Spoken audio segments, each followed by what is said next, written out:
The next bill on the calendar for the day is House File 4366. The clerk will report the bill.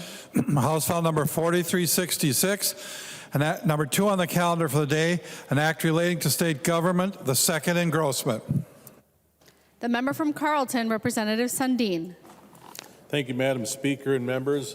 House File 4366 is the supplemental budget for agriculture, housing, and broadband. I will provide the highlights of the ag articles and then defer to Chair Hausman and Chair Eklund to address the remaining articles. Before I begin, I'd like to thank some people who contributed to this bill. Vice Chair Vang, Republican leads Representative Anderson and Miller, Representative Burkle, Eklund, Hansen R, Hansen J, Cleavorn, Lippert, and Lewick. They've all done a fine job. And Representative Nelson and Thompson as well.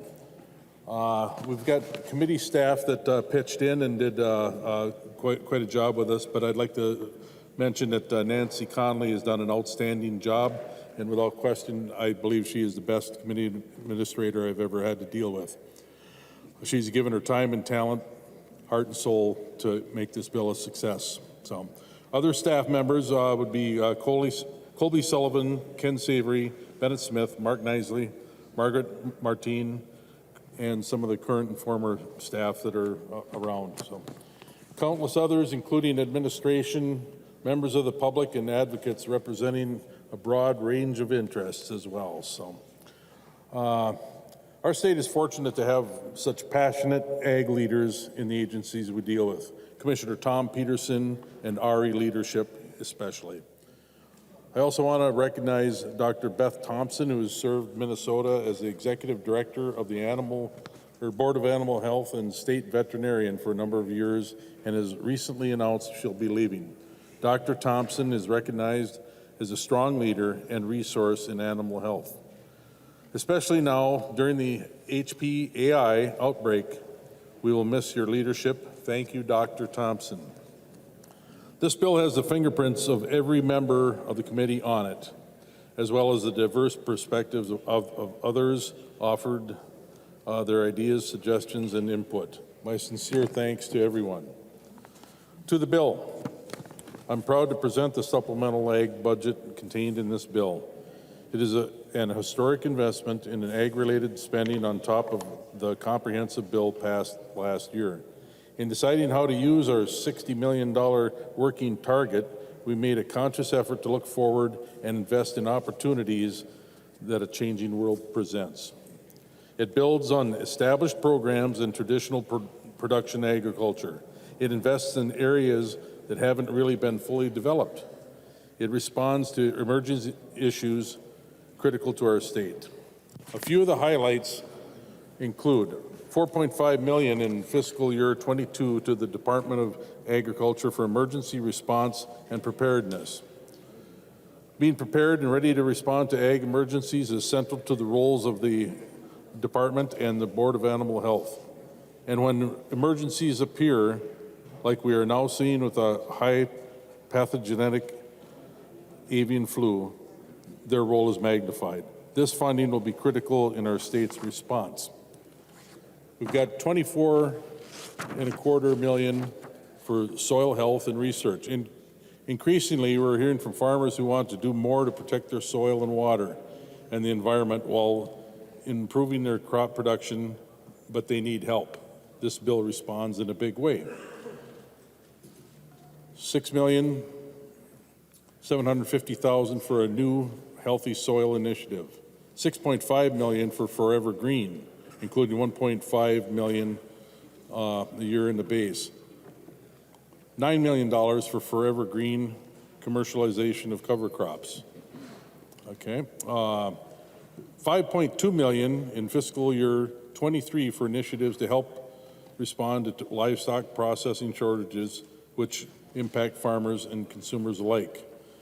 And this includes $3 million for livestock processing grants to small and medium processors, $1 million for South St. Paul livestock grant, $500,000 for a pilot program for meat cutter butchery programs at high schools for career technical education, and $500,000 for for continued support for meat cutter and butchery programs at Central Lakes and Ridgewater College.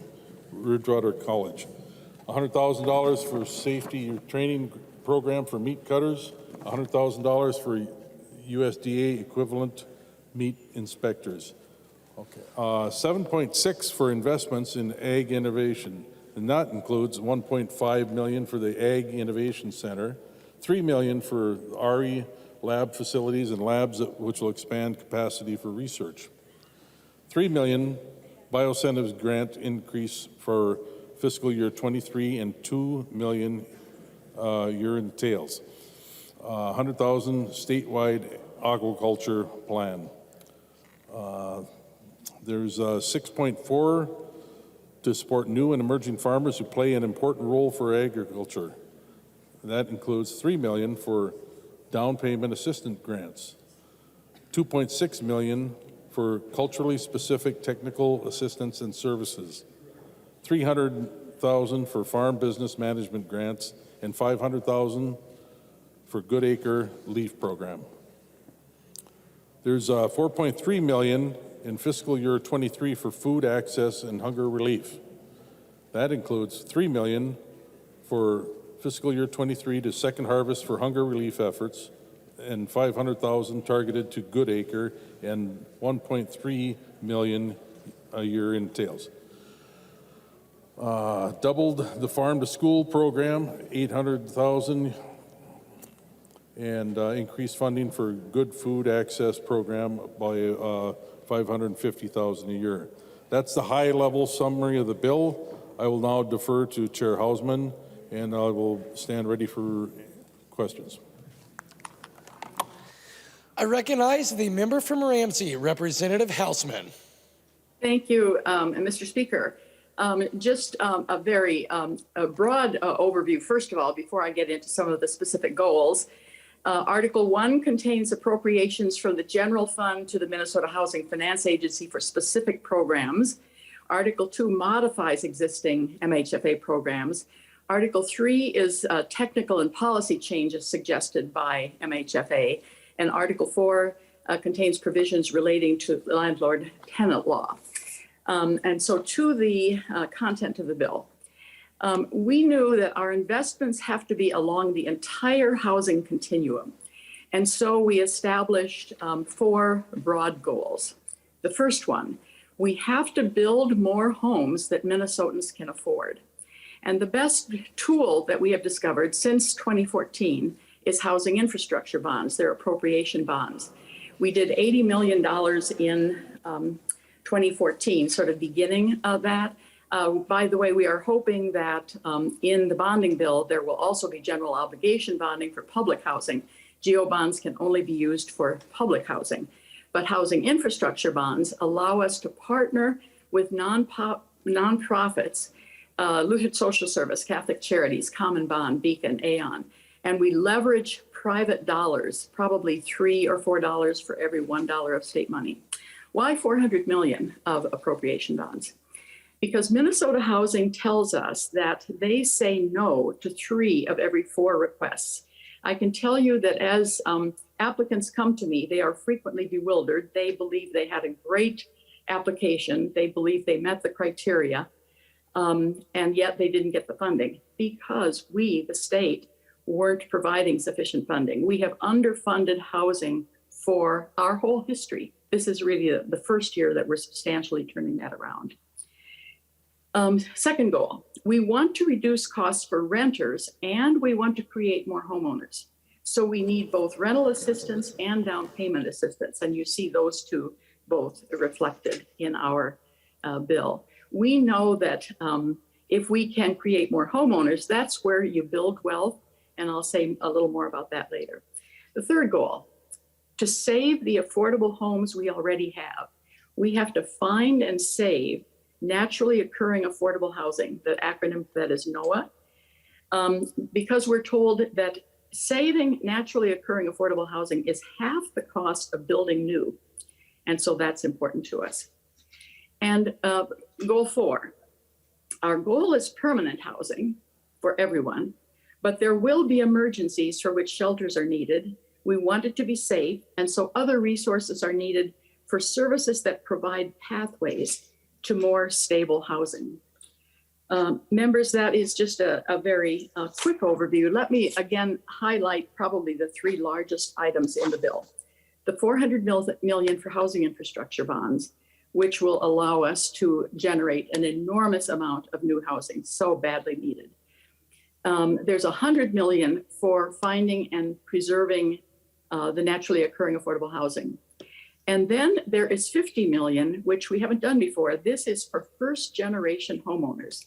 We know that if your parents and grandparents were likely homeowners, there is a greater likelihood that you are probably also able to get into the housing market. One of those is just the whole home ownership education around this, that generational issue. And so we have $50 million that goes just for targeting first generation homeowners. And that hopefully we'll talk a little more about later as well. Those are the broad goals and the high points. I would like, Mr. Speaker, if you would, to recognize my vice chair, Representative Howard, because he has put together, these are numbers, these are figures, but what do they do for us? What do they do for our state? And he's able to talk a little bit about the impacts of the funding in this bill. So if you, Mr. Speaker, would be willing to recognize Representative Howard. I recognize the member from Hennepin, Representative Howard.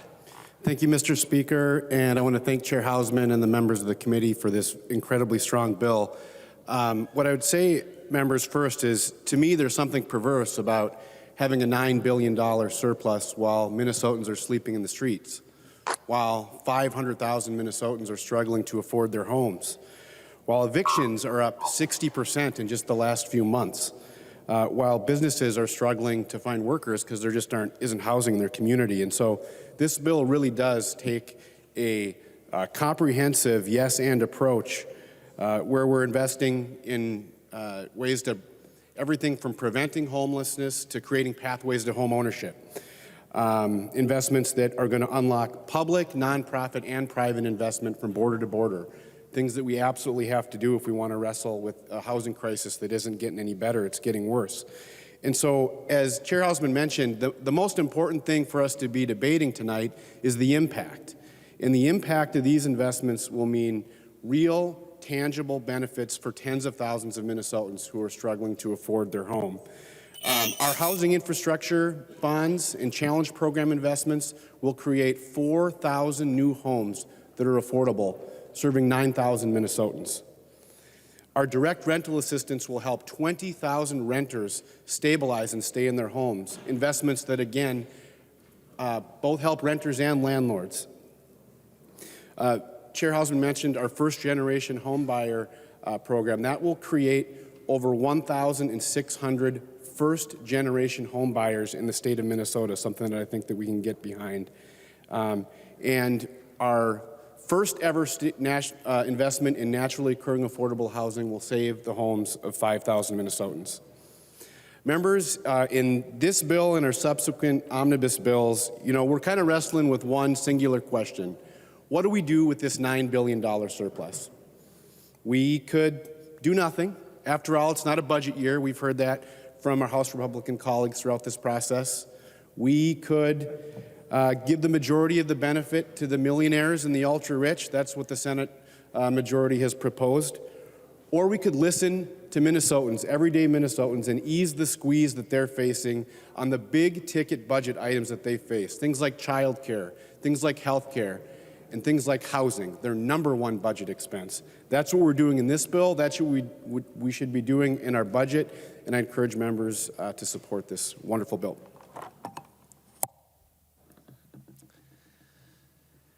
There are amendments at the desk. The clerk will report the amendment. Nash moves to amend House File Number 4366, the second engrossment. The amendment is coded A13.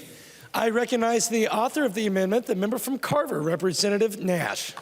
Thank you, Mr. Speaker. And before we dive into the A13, I would request a roll call.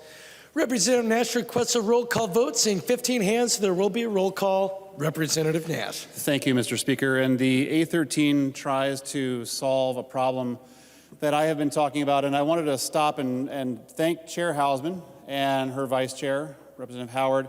We all do share a recognition that we have a housing problem here in the state. And as the chair of the Legislative Commission on Housing Affordability, along with Senator Dietzick, we are talking about those things. And I want to talk about those things. We should be talking about those things. But I want to talk about this bill that it really doesn't address home ownership as succinctly as I would like to. But to the amendment, some cities, and I'm not going to say all cities, but many cities have an aesthetic requirement that drives up the cost of housing detrimentally. And if you'll remember in some of the conversations that we've had in months and years past, in a study that has been proven and brought forward by nonpartisan researchers, for every $1,000 you add to the price of a home in perhaps an aesthetic requirement, you are pricing 4,000 buyers out of the market. To that end, this bill would say that cities should not be able to require aesthetics.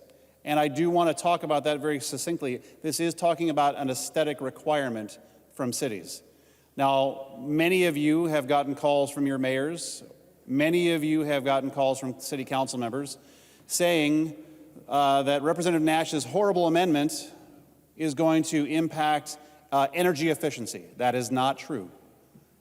And I am going to tell you that is not true because the building codes drive that, not the aesthetic codes. The aesthetic codes that they are requiring say, if you build a house, in some developments, they are requiring that you have a stone exterior or a brick exterior, that you have a certain type of siding that may actually drive the cost of a home up, that you have a mandatory third-car garage, or you have certain types of things on the front of your home like a porch, or that you have multiple trees in the front of your house by ordinance, that they require you to have those things. Now, all of us have bought houses, or many of us have bought houses, and some have bought trees, and all of those things cost money. And you add those prices to the cost of a house, and you are effectively pricing many people out of the marketplace to be able to buy a home in an area that they would like to live in. So this amendment is quite simple. The amendment says that the buyer should be the one who makes that decision. And here is the example that I would like to use. So many of you have bought a home that you had built. When you are in the process of building that home, you get to say, well, I like this type of countertop material. I like this sort of faucet. I like this type of light fixture. We like these types of doors. We like this type of trim. Maybe you want tile. Maybe you want carpet. Maybe you want any number of different things that you get to decide what you want to put into that house. But if you step out onto the front yard or into the street, you'll see that in many of these cities, you are now required to have all those things that I just talked about, like the brick exterior or the stone exterior or trees or a front porch or a third-car garage with a garage forward stance. Maybe you don't care about any of those things. Maybe you would like to avoid having to pay for cedar siding and you like vinyl because it is cheaper and very efficient. But many of the cities that we see across the metro and some across the outstate are saying the city council and the planners know better than you. Let me say that again. That city planners and city council people sometimes know better than you. Now, I'm a free market guy, and I'm sure that none of you are surprised or shocked by that, but the free market will define these things. If you want to live in, pick a city, and you move into that city, and you want to buy a house, and they say, well, we're going to require all of these exterior things, and the new cost of that is going to add on to the cost of the house by, say, I don't know, $30,000, $40,000. Now you add that into the cost of your mortgage, and you carry that out possibly 30 years. You're now paying for the things that you didn't want so that you can live in a house that you like in an area that you like. And if you'll remember an article that the Star Tribune did, I don't know if Representative Elkins is here, maybe he's in from home, but there were some fairly stark things that were discovered during the study for that article. And what we're seeing in these types of ordinances and requirements effectively is modern day redlining. You are keeping certain people out of these homes that might like to live there. I think that's egregious. And the Star Tribune article talked very clearly how there is a racial component to that modern day redlining as to what's happening in cities from around the metro area and around the state. And you've heard me talk about the fact that my home that my wife and I bought a number of years ago for our kids is a very special place. It is their North Star. They can find their way home. They know that it's there. That latitude, longitude, that place on the planet in Waconia is where they come if things really go sideways. When I was mayor in Waconia, we did not do these things. We said the market will dictate what comes to these homes. If you want brick on the outside, have at it. If you want stone, more power to you. Because you're the one that is making that volitional choice to say, add that on to the cost of my home. I'm happy to write a check. But many would say, you know what, I really don't care. I don't feel like I need that. Excessive regulation is stifling the housing market. For many of us, a house is probably the best investment we will ever make. It will provide a number of types of returns.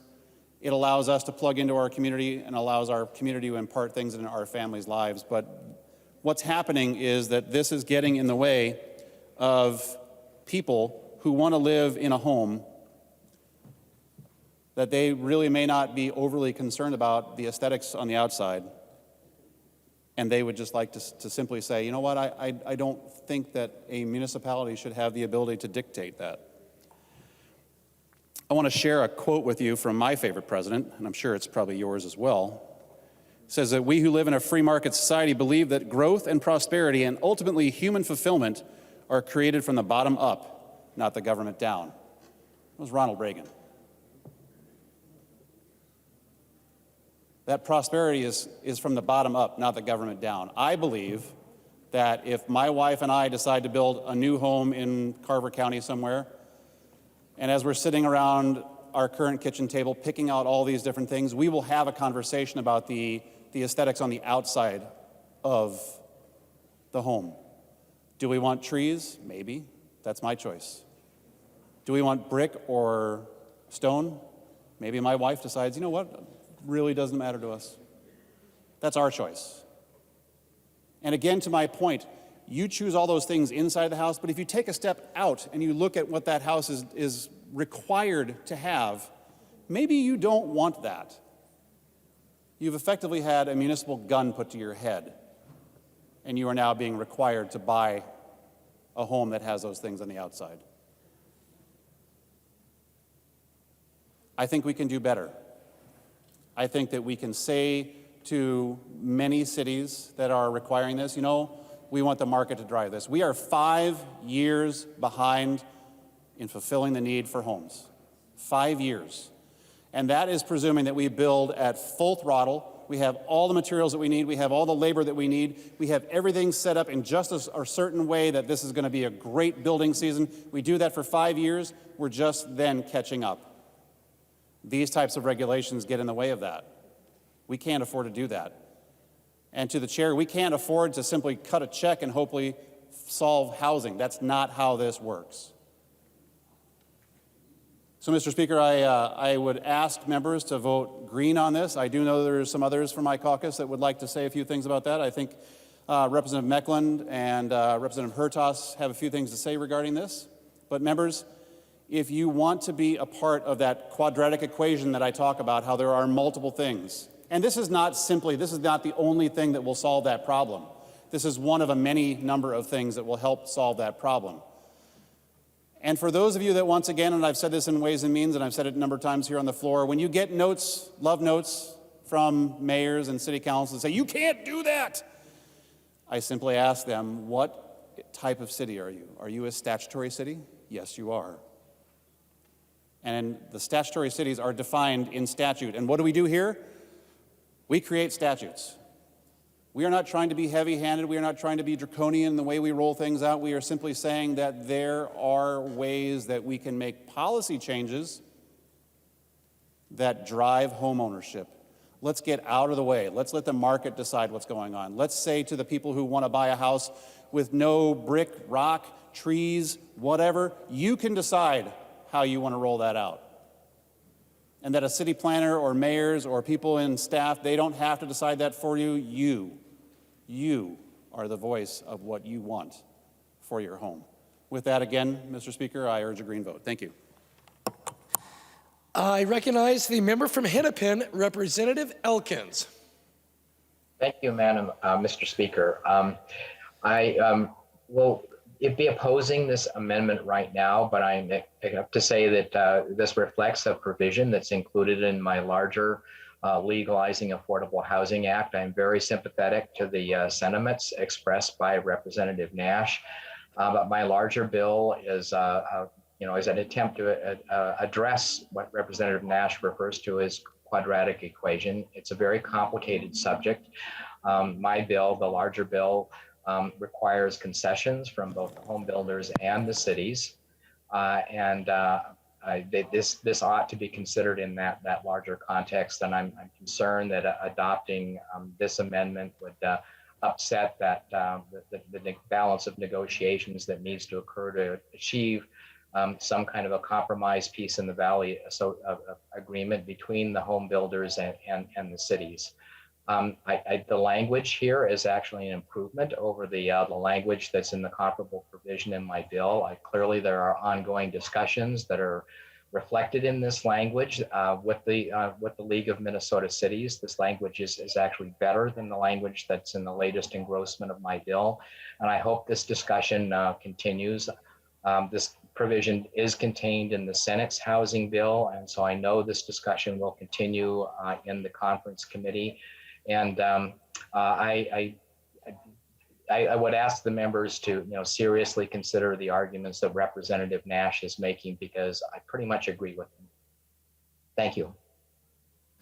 I recognize the member from Stearns, Representative O'Driscoll. Thank you, Mr. Speaker and members. We didn't have a housing crisis that started 1 year ago or 5 years ago or 10 years ago. We've had a housing crisis for as long as we've had housing. And the challenge that we find ourselves in today is that there is so much regulation that is placed on the type of property you can develop, how you can develop that property, the type of improvements that you need to have on that property from public utilities. Will you have street? Will you have curb? Will you have gutter? Will you have sewer? Will you have water? Will you have sidewalks? Will you have trails? And the list goes on and on and on. And fees that need to go to park dedications and developing parks, which drives operating expenses in the community, which drives property taxes in the community. As many of you know, I've got many years of experience in the various regulated industries in the state of Minnesota. And I have some of those groups coming to me and saying, Tim, I'm a builder, I'm a contractor. The regulation that you just talked about that was just passed by the legislature or was just promulgated into regulation, it's costing $5,000 hard costs on the new cost on a new home. I have to pay that $5,000. But you know what, that appraiser, when they go to appraise the value of that property on a mortgage, they don't recognize that $5,000. They say there's no value. I show them the receipt for that $5,000 investment that I had to, by regulation, make into that property. Can you put a law in the books that says that the appraiser has to recognize my hard costs in valuing this property?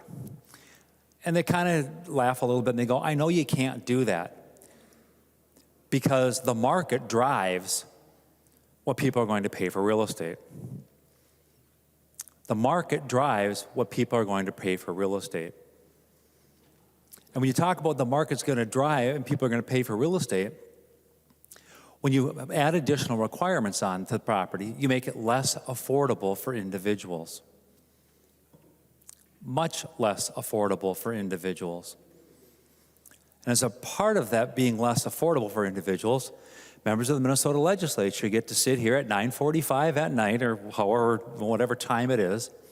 And by the way, welcome back. Remember these days, for those of you who have been here for a while, we used to have these kinds of debates on a regular basis. Freshmen, welcome to your first night of orientation. Got many more of these to come, which is not a bad thing. But I get back to the topic that I'm talking about today. Appraisers tell us, we can't do these kinds of things, just automatically add in the value of a hard cost on property, because they're governed by things called USPAP, which again are regulations about how they have to go out and the appraisal standards that they have to abide by.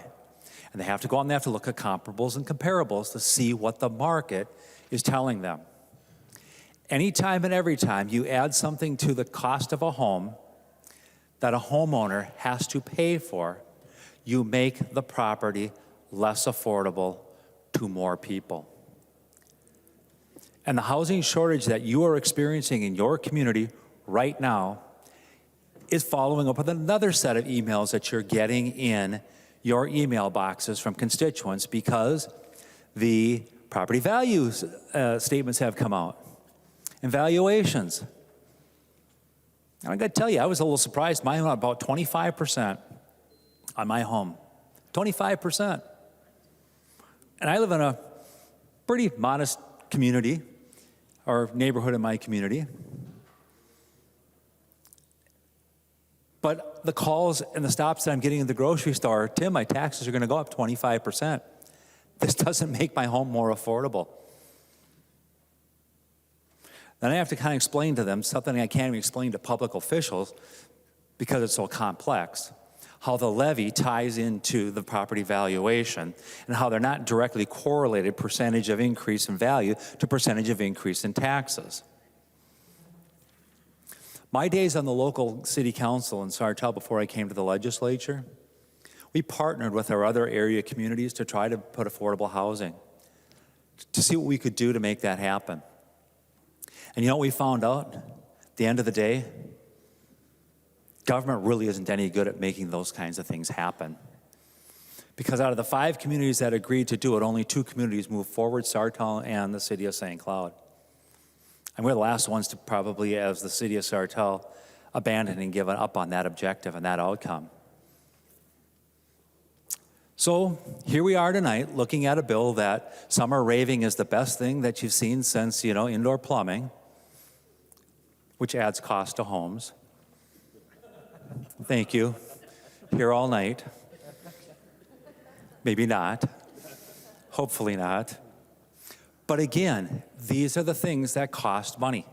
When you dictate the size, the color, the amenities that you have, just remember that if you support this, and when your constituents call you and say, I can't afford a home, you get to tell them, well, on the night of April 25th, Feast of St. Mark, you voted to increase the cost of their housing in 2 ways. One, you didn't support the amendment, and that is assuming that you don't. And number 2, because you voted for a bill that did nothing whatsoever to address the issues that are associated with making housing less expensive. All you did was move it to be more expensive and less affordable. And as our colleague Representative Nash said, we are 5 years behind in the housing inventory. So if you think rising interest rates are going to cool the market, it will. There's certain economics that you can't get around. The truths are in the economics on that, what people are going to be able to afford and what they're going to be able to buy. But what it also does is it drives panic in the market when you see inflation. Buy today because it's going to be more expensive tomorrow. So what's that going to do? It's going to continue to drive housing prices, making housing less affordable for more people and continuing to complicate the problem. I don't have a degree in economics. I have a degree in common sense. And common sense tells me that we should not be putting barriers in the way of people who want to buy real estate, a place for people to call home. Now, do I believe that there should be some regulation? Absolutely. for the public safety, health, and well-being. And that's why we have things like fire code, electrical code, plumbing code, construction code. Notice the commonality. All of those were code. None of those had to do with the aesthetics of the dwelling that people would be living in. Folks, if you really want to do something, let's send this bill back to committee and let's see what we can do to actually do something to help. Mr. Speaker, I encourage members to vote no this evening on the bill. Thank you. Or, excuse me, the amendment. We haven't even gotten to the, we get there. I recognize the member from Sherburne, Representative Meckland. Thank you, Mr. Speaker. That was kind of funny.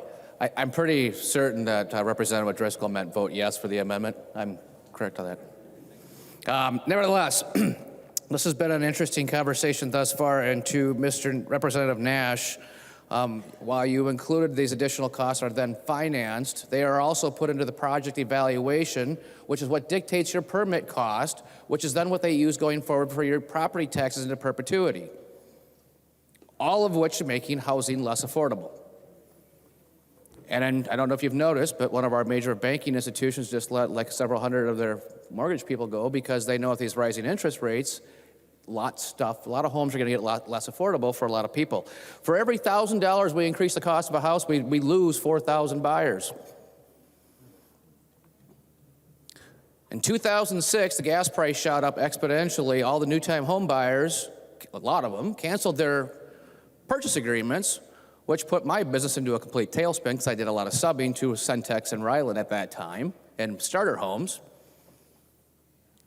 And it then went right into the 2008 housing debacle. This year, we had massive inflation increases in the last 18 months. Then we got this major price spike in gasoline. I can't wait to see what's coming. I do talk to a lot of my realtor friends. It doesn't sound good. And in addition to one of the other things Representative Nash did not mention, there's a new push now amongst many to put these like fake chimneys on the outside of a house, which I find really interesting because I do hear a lot of push to eliminate gas and propane in all new construction, so I don't know why we'd want to have an artificial fireplace that can't even have a gas fireplace. As to Representative Elkin's comment about if we pass this amendment, it'll take away his negotiation for some of the things that the League of Cities would give up. Trust me, I have many more things we can give them to give up. When it relates to housing, I have no issues with finding a lot more. This is one little step to help fix this underlying bill to actually add something that makes it housing more affordable, because currently there's nothing in here. Members, I urge a green vote. Thank you. I recognize the member from Carver, Representative Bowe. Thank you, Mr. Speaker. I wonder if the author of the amendment would entertain a question. He will yield, Representative Bowe. Thank you, Mr. Speaker. Representative Nash, I'm just curious and wanted clarification. Would this amendment allow a city to pass anti-monotony ordinances, for example, that would require maybe different colored siding to provide some visual variety as you drive through a new neighborhood? Representative Nash. Thank you, Mr. Speaker. Representative Bowe? No. Representative Bowe. You know, that is unfortunate because while requiring, for example, imported stone from Italy on the front of the house, that will drive the price point and that will have an impact on cost. Different colored siding on adjacent properties or adjacent homes would not change price point. So that's one thing I'd like to see, just to give the cities a bit of a toolbox to provide some variety without impacting price point. So, okay. So that's what I think. I believe that backdoor redlining does occur, and requiring different materials that have quite a different price point can have a big impact on inflation costs of the home. All in all, though, this is a good amendment, and I would recommend a yes vote. Thank you. I recognize the member from Hennepin, Representative Hertas.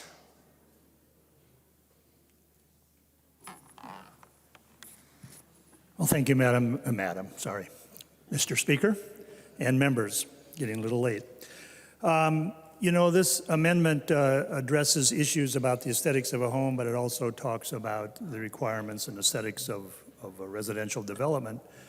And I'd like to emphasize how this lever is used in the development community to dramatically increase the price of homes.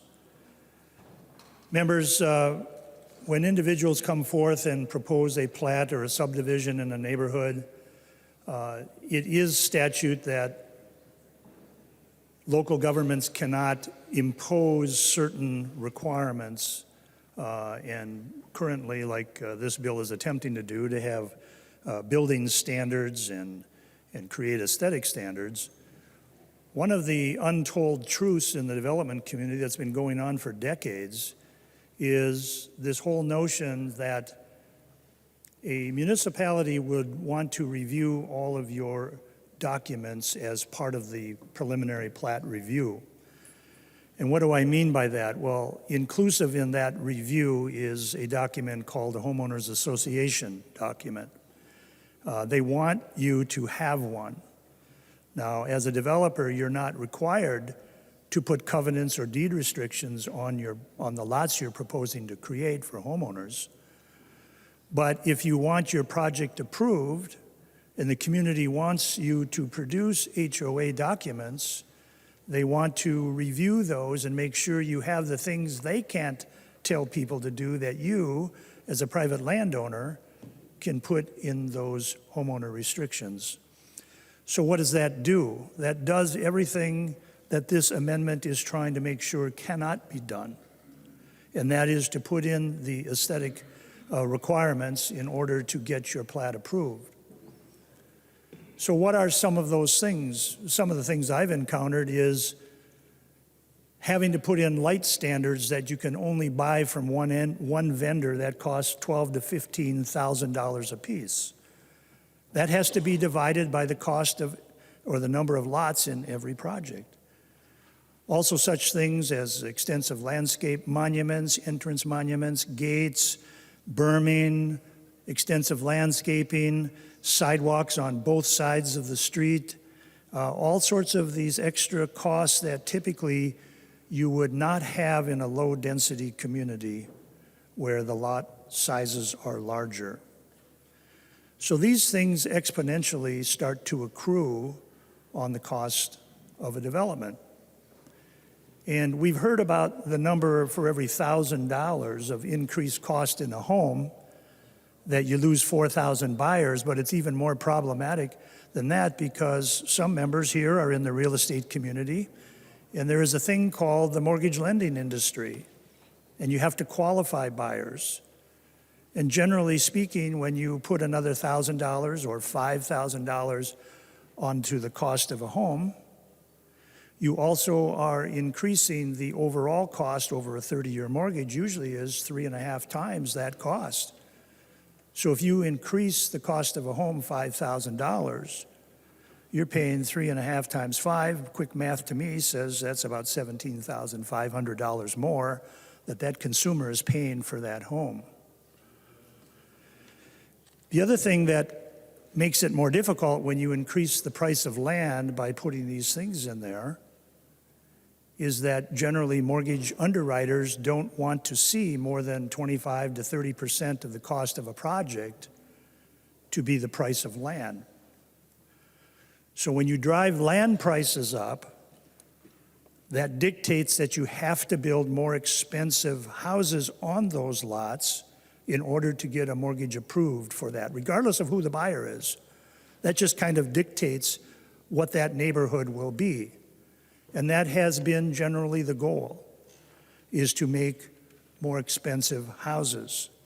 I remember proposing a plat in a north suburban community where they said, we don't want any more houses that average people can afford. We have enough of that. We want expensive houses. And yet, the risk of building expensive houses in a neighborhood that doesn't have them is problematic in terms of trying to get those houses sold. So the aesthetics are the things that that matter in terms of wanting to make pretty neighborhoods and have nice neighborhoods, but it is indirectly saying, if you can afford to live here, you're welcome. You've heard the term redlining, and it is indirectly just that. It's exclusionary in the mode in which projects get approved, and it's exclusionary in terms of making expensive houses into who's going to live in your community. When I was in my 20s, I accompanied a gentleman who was a real estate assessor, appraiser. He was doing appraisals on the side for extra money, and I accompanied him into the urban area of this metropolitan Twin Cities. And there was probably most of you don't know what a Hudson directory is because those things have kind of become obsolete.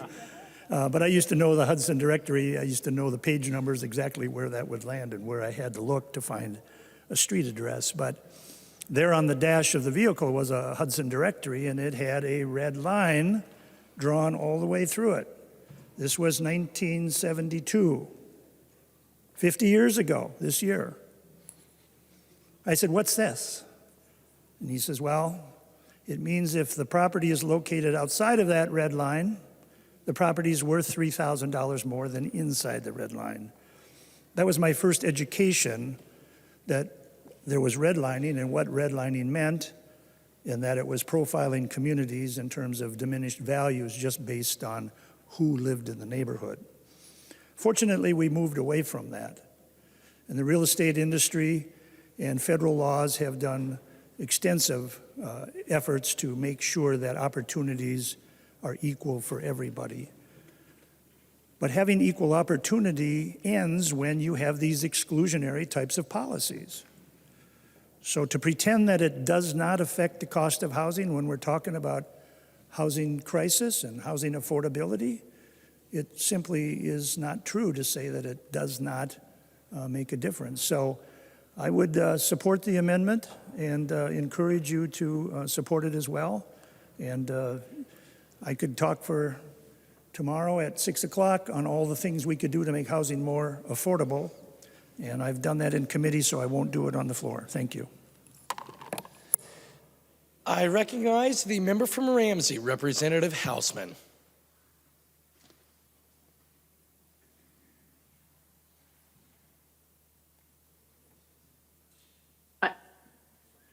I think someone just muted me from a distance. I would simply, I think Representative Elkins was the speaker to this amendment, and I would simply agree with Representative Elkins that we would simply ask members to vote no on the amendment. I recognize the author of the amendment, the member from Carver, Representative Nash. Thanks, Mr. Speaker. Super brief. To Representative Bowe's question, if the question was, does this preclude them from requiring different colors? It does not take that out of their toolkit. Members, vote green. There being no further discussion, the clerk will take the roll.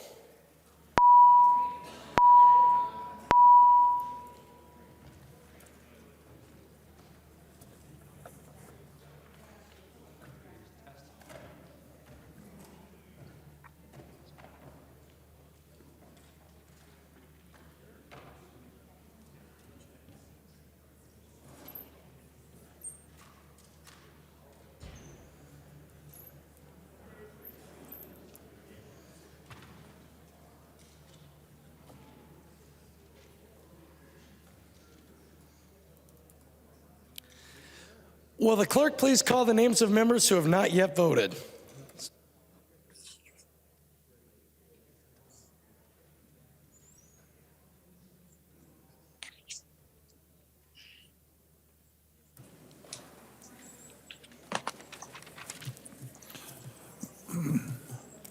Davids. Davids votes aye. Davids, aye. Hausman. Hausman, no. Hausman, no. Mortensen. Mortensen, aye. Mortensen, aye. Murphy. Murphy. Sandell. Sandell votes no. Sandell, no. Thompson. Thompson, no. Thompson, no. Murphy. Murphy. The clerk will close the roll.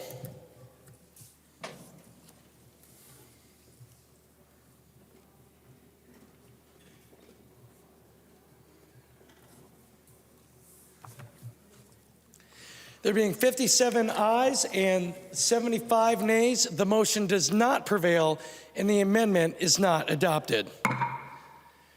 There's an amendment at the desk. The clerk will report the amendment. Garofalo moves to amend House File Number 4366, the second engrossment. The engrossment is coded A12. I recognize the author of the amendment, the member from Dakota, Representative Garofalo. Mr. Speaker, I would request a roll call on the amendment. Representative Garofalo requests a roll call vote. Seeing 15 hands, there will be a roll call vote. Representative Garofalo. Thank you, Mr. Speaker. Mr. Speaker and members, last November, 9% of the residents of the city of St. Paul decided to pass rent control. The effect of this policy in the city of St. Paul has been an 80% reduction in the amount of building permits. Over 3,300 units are now frozen. Over $1 billion in investment is frozen. This has been the single-handedly worst policy in our state's history for impacting affordable housing. The proposal before you today rescinds that retroactively to restore common sense to a housing market in the city of St. Paul and to make sure that no other city in the state does this again. Mr. Speaker and members, what I am hoping I will hear today from my friends in the DFL is one of two things. Either one, they've seen the wisdom of repealing this policy and will join us in acknowledging what has been a miserable failure. If you're not going to support it, then I'm hoping that you oppose it with the following rationale. I'm hoping you will oppose it by saying that you have to honor the sanctity of the referendum in the city of St. Paul, and that the only way we can get remedies for this, the only way the builders, the housing providers, those who are involved in this industry, that the only way they can correct this is by electing a Republican House. So those are the two options I'm looking for today. Mr. Speaker and members, I ask for your support. Representative Howard, for what purpose do you rise? Mr. Speaker, I rise under Rule 3.21, motions and propositions must be germane. And I have advice. Please state your advice. Mr. Speaker, the Garofalo Amendment expands the scope of the bill by introducing Chapter 471, which does not appear in this bill. But in more plain language, what the Garofalo Amendment is attempting to do is invalidate the vote and the voice of tens of thousands of Minnesotans. It's anti-democratic. It's a dangerous path to go down, and it's certainly not germane to this bill. Sorry, Representative Garofalo. Further discussion to the Howard point of order. Representative Garofalo. Thank you, Mr. Speaker. It is interesting that the argument we're hearing from the majority party is the bill on affordable housing cannot accept an amendment that would correct the issue of affordable housing in St. Paul because it's not germane to the underlying bill. So, Mr. Speaker, this is the Housing Finance Omnibus Bill. This is clearly germane, and I would ask you to rule the point of order is not well taken. Further discussion to the Howard point of order. After reviewing the amendment, after reviewing the bill, after hearing advice from Representative Howard and Representative Garofalo, I find that the point of order is well taken. Mr. Speaker, I would request a roll call on the motion to overturn the ruling of the Speaker, and I'll offer advice. Representative Garofalo is requesting an appeal to the, Representative Garofalo is appealing a decision of the chair and is requesting a roll call vote.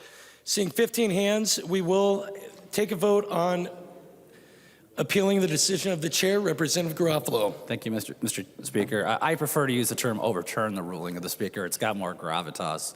So, Mr. Speaker, members, again, this is the Housing Finance Bill. Clearly, you have a choice before you. You can signal to those who are involved in affordable housing that you want to see this measure repealed, what has clearly been a disaster. Again, 80% reduction in building permits in the city of St. Paul, 80% reduction. If the argument from the majority party is going to be that this is not germane and that you can't be overturning the will of the voters in St. Paul, you are signaling to the market that, in fact, we do want a Republican House to address this issue. Thank you.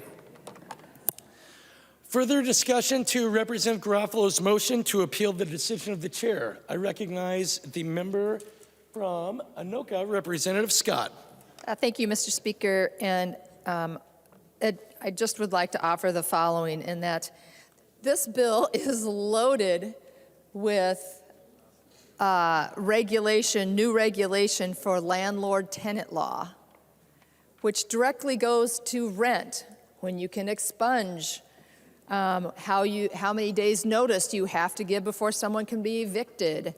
All the things that are contained in a rental lease and many more are addressed in this bill. There's no way that this is not germane. I encourage a green vote to overturn the ruling of the Speaker. I would like to remind the body that the question before us is, shall the decision of the Speaker stand as a judgment of the House? A yes or green vote supports the ruling of the Speaker, and a no or red vote goes against the ruling of the Speaker. So I believe that Representative Scott was requesting a red vote. Yes, that is correct, Mr. Speaker. I was requesting a red vote. I just said the green vote. I meant the red vote. Further discussion to Representative Garofalo's appeal of the ruling of the Speaker. Again, before the clerk takes the roll, I just want to remind everyone the question before the body is, shall the decision of the Speaker stand as a judgment of the House? A yes or a green vote supports the ruling of the Speaker. A no or red vote goes against the ruling of the Speaker. And if there is no further discussion, the clerk will take the roll.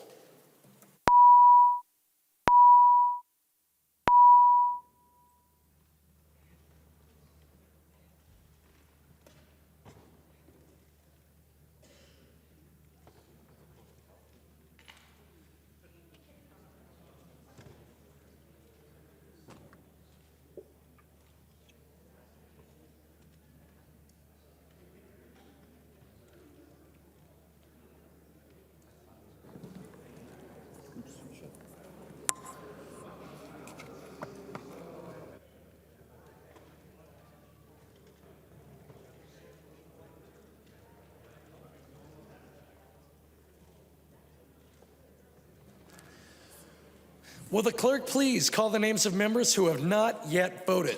Houseman. Houseman, yes. Houseman, aye. Kresha. Kresha, no. Kresha, no. Morrison. Morrison, aye. Morrison, aye. Mortensen. Mortensen, no. Mortensen, no. Sandell. Sandell, aye. Sandell, aye. Thompson. Thompson, yes. Thompson, aye.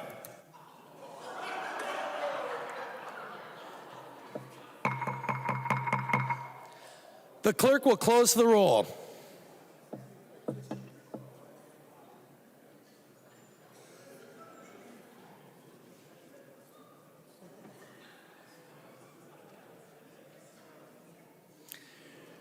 There being 70 ayes and 63 nays, it is the judgment of the House that the decision of the Speaker shall stand. There is an amendment at the desk. The clerk will report the amendment. Anderson moves to amend House File Number 4366, the second engrossment. The amendment is coded A15. I recognize the member from Pope, Representative Anderson. Thank you, Mr. Speaker and members. Get the right one here. What this amendment does is takes a portion, a pretty sizable portion of the funding in the Ag Bill and focuses it on one priority. Now, I'm not necessarily against some of the ideas behind the projects in the bill, but it seems that especially after the size of the state surplus became evident, there were a lot of bill introductions this year that were, take advantage of the surplus and get some additional funding. And I remember that early in the session when the Department of Ag testified in committee as to their preferences with the governor's supplemental budget bill. I was amazed at the size and breadth of the projects they were supporting. There were a lot of projects, a lot of funding for projects, and thought at the time that they can't possibly imagine having all of these projects in the bill at the end of the session, but a lot of them made it, are in the final cut. Some didn't, but a lot of them did. And there's even a couple of provisions in this bill that were not part of the governor's supplemental budget request.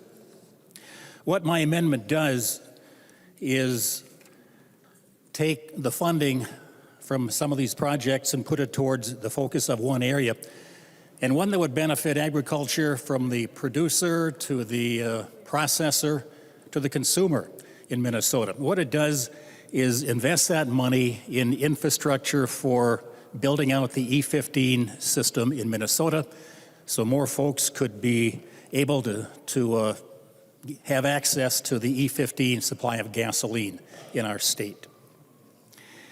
And we've been told by the Pollution Control Agency that the bill to upgrade all of the retail outlets in Minnesota to handle these higher blends of ethanol was somewhat north of $800 million.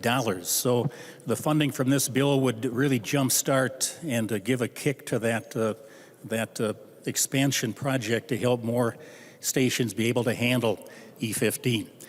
It was interesting, about a week ago, I received got a picture on my phone. It was last Wednesday, I just looked it up. And it was a gas station up in St. Cloud. And the prices of gas that they were showing on their bumpers out front, their billboard, the price of regular gas was $3.84 a gallon, and the price of E15 was $3.46 a gallon. That's a difference of 38 cents a gallon.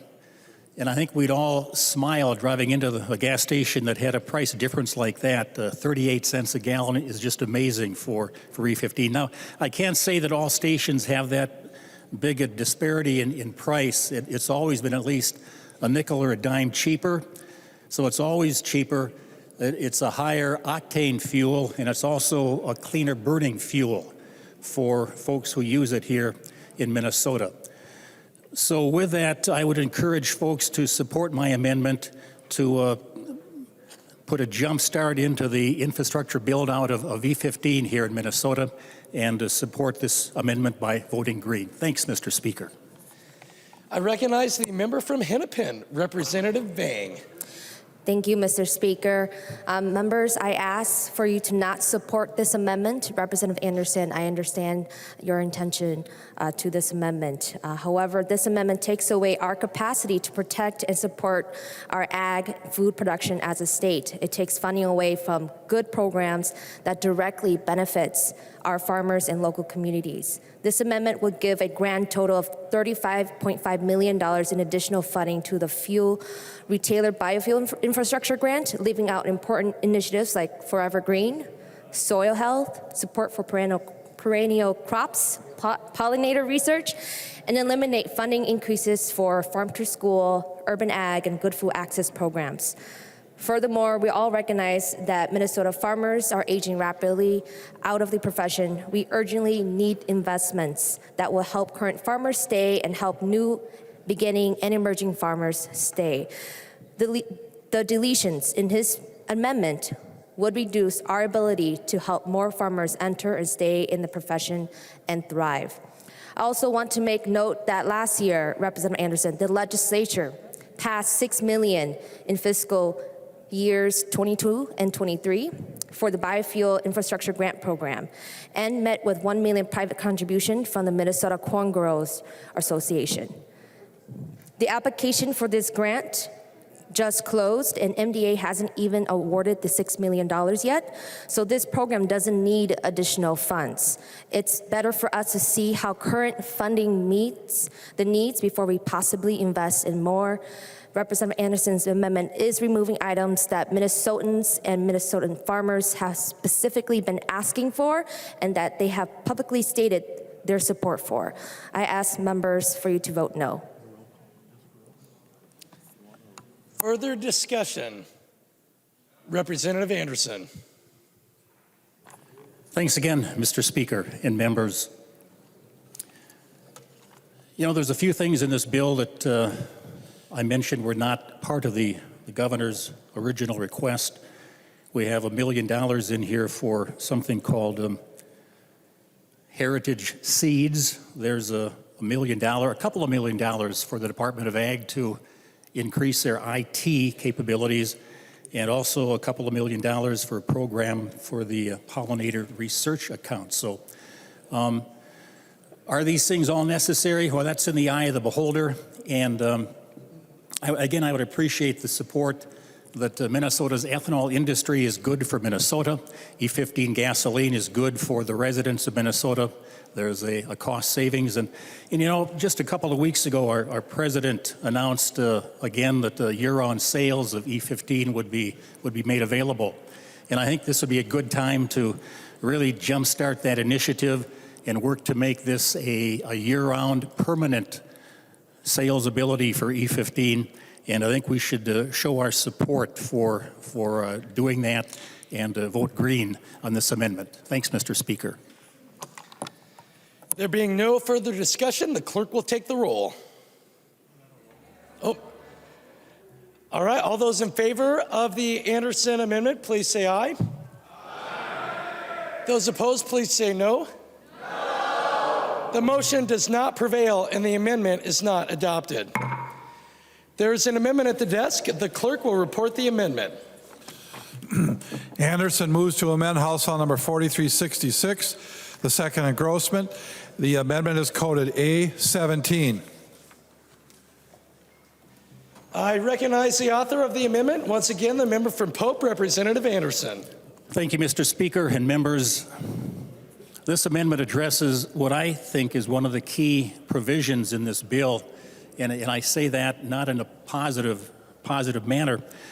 What this amendment does is eliminate a provision that would once again make our state an island in terms of regulations dealing with agriculture here in Minnesota.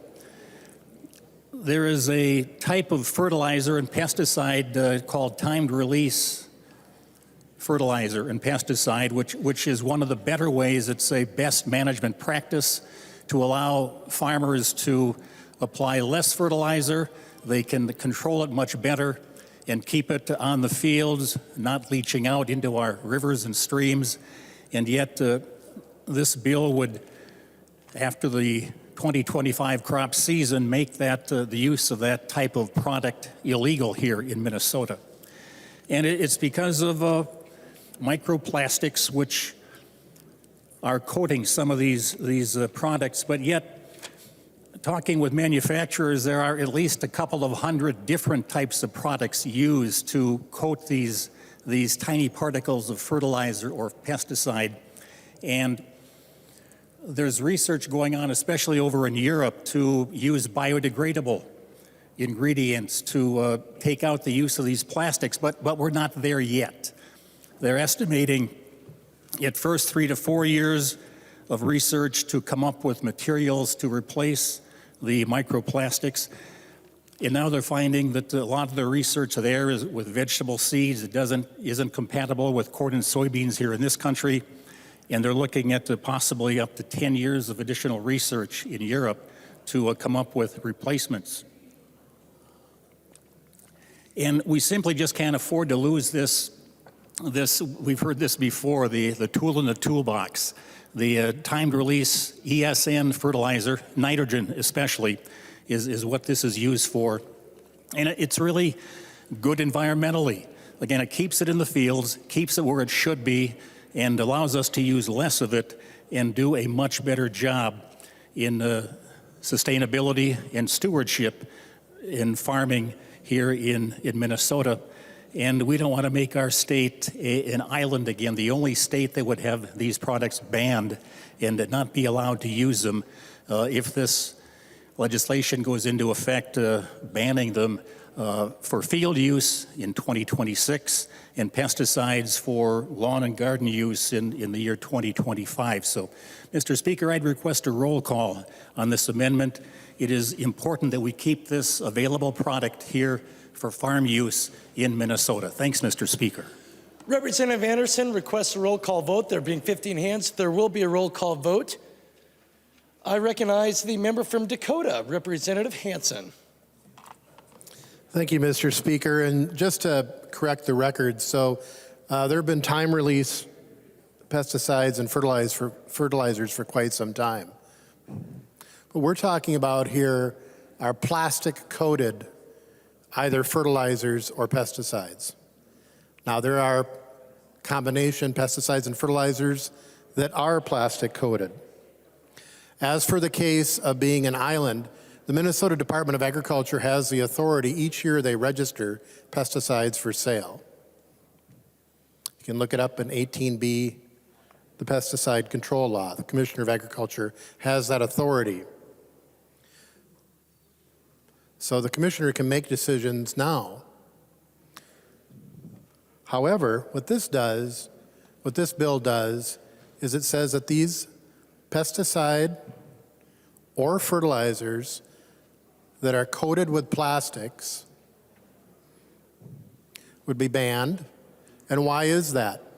We talked earlier today that we have pesticide, where we have plastic in our lungs, we have plastic in our blood. When you are applying a plastic-coated fertilizer or pesticide, whether it's in your lawn, in your garden, or on your field, you're intentionally putting plastic into the environment. Now, several years ago, we debated this with personal care products. Do you want to have microbeads, plastic microbeads? They were being used in personal care products. That got banned. And it took the states acting to ban it, to get the companies to do it. How did we ever exist without plastics? We did. We did exist without plastics. How did time-release fertilizers occur before plastics? Clay, other products that were used, natural products. But plastics are everywhere in our environment. And when we intentionally apply them, maybe it was for good reasons, Representative Anderson. Slow release, I understand that. But we're intentionally applying plastics to our fields, our farms, our gardens, and our lawns. So what happens when the fertilizer is gone from the plastic? What happens when the pesticide is gone from the plastic? The plastic is still there. And even if it breaks down, it is still there. And what happens to that plastic? It floats. It moves off of the water. Things eat that plastic. It goes into little things. And little things are eaten by bigger things. And bigger things are eaten by bigger things. And then they're eaten by us. So year after year, when we intentionally put plastics into the environment, they accumulate, even as they break down. And again, if we look back over 100 years ago, there weren't plastics in the environment. Look what we've done to our planet. Look what we've done to our world.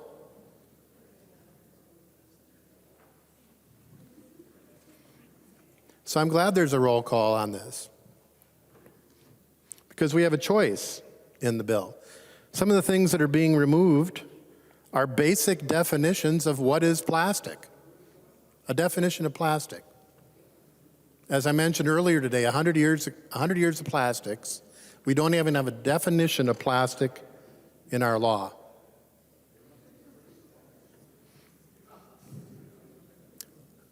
I think that those big businesses that provide fertilizer, those big businesses that provide and make the pesticides, can figure out a non-plastic way of delivering their product. One final thing on nitrogen. Anhydrous ammonia, there's been NSERV nitrification inhibitors out for 40, 50 years. Slow down that conversion of nitrification of the fertilizer. I believe there can be innovation, and an innovation to move away from plastics, move away from intentionally putting plastic into our soil, which puts it into our water, and when it blows away, it puts it into the air, and then it puts it into us.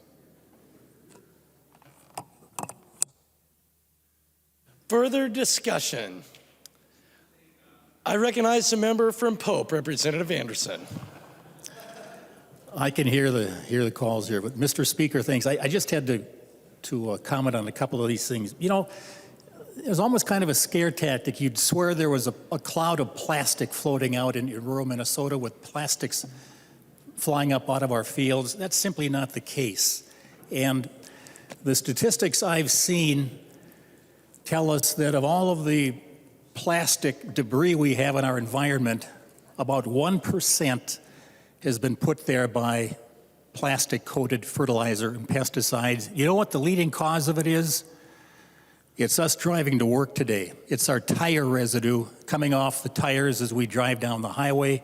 That's where about half of this residue is coming from, this plastic that is in our environment. So, you know, we're picking on one small piece of the problem. I'll admit it's a problem, but working on a solution. But again, don't take away this tool in the toolbox. And I just want to finish by saying one thing. You know, we have things going on in the world and supply issues, Ukraine, Russia, drought, things like that, too cold up here. I subscribe to a marketing service, and they said last week, they're talking about wheat. And they say that the issue in 2022 is the complete lack of tolerance for any production or yield loss in this country. You know, so we're talking about possible situations where around the world there could be food shortages, and we're also talking about taking away tools that farmers use in a responsible way to raise a crop to feed ourselves, our nation, and help feed the world. So please vote green on this amendment. Thank you, Mr. Speaker. There being no further discussion, the clerk will take the roll.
Will the clerk please call the names of the members who've not yet voted? Berg.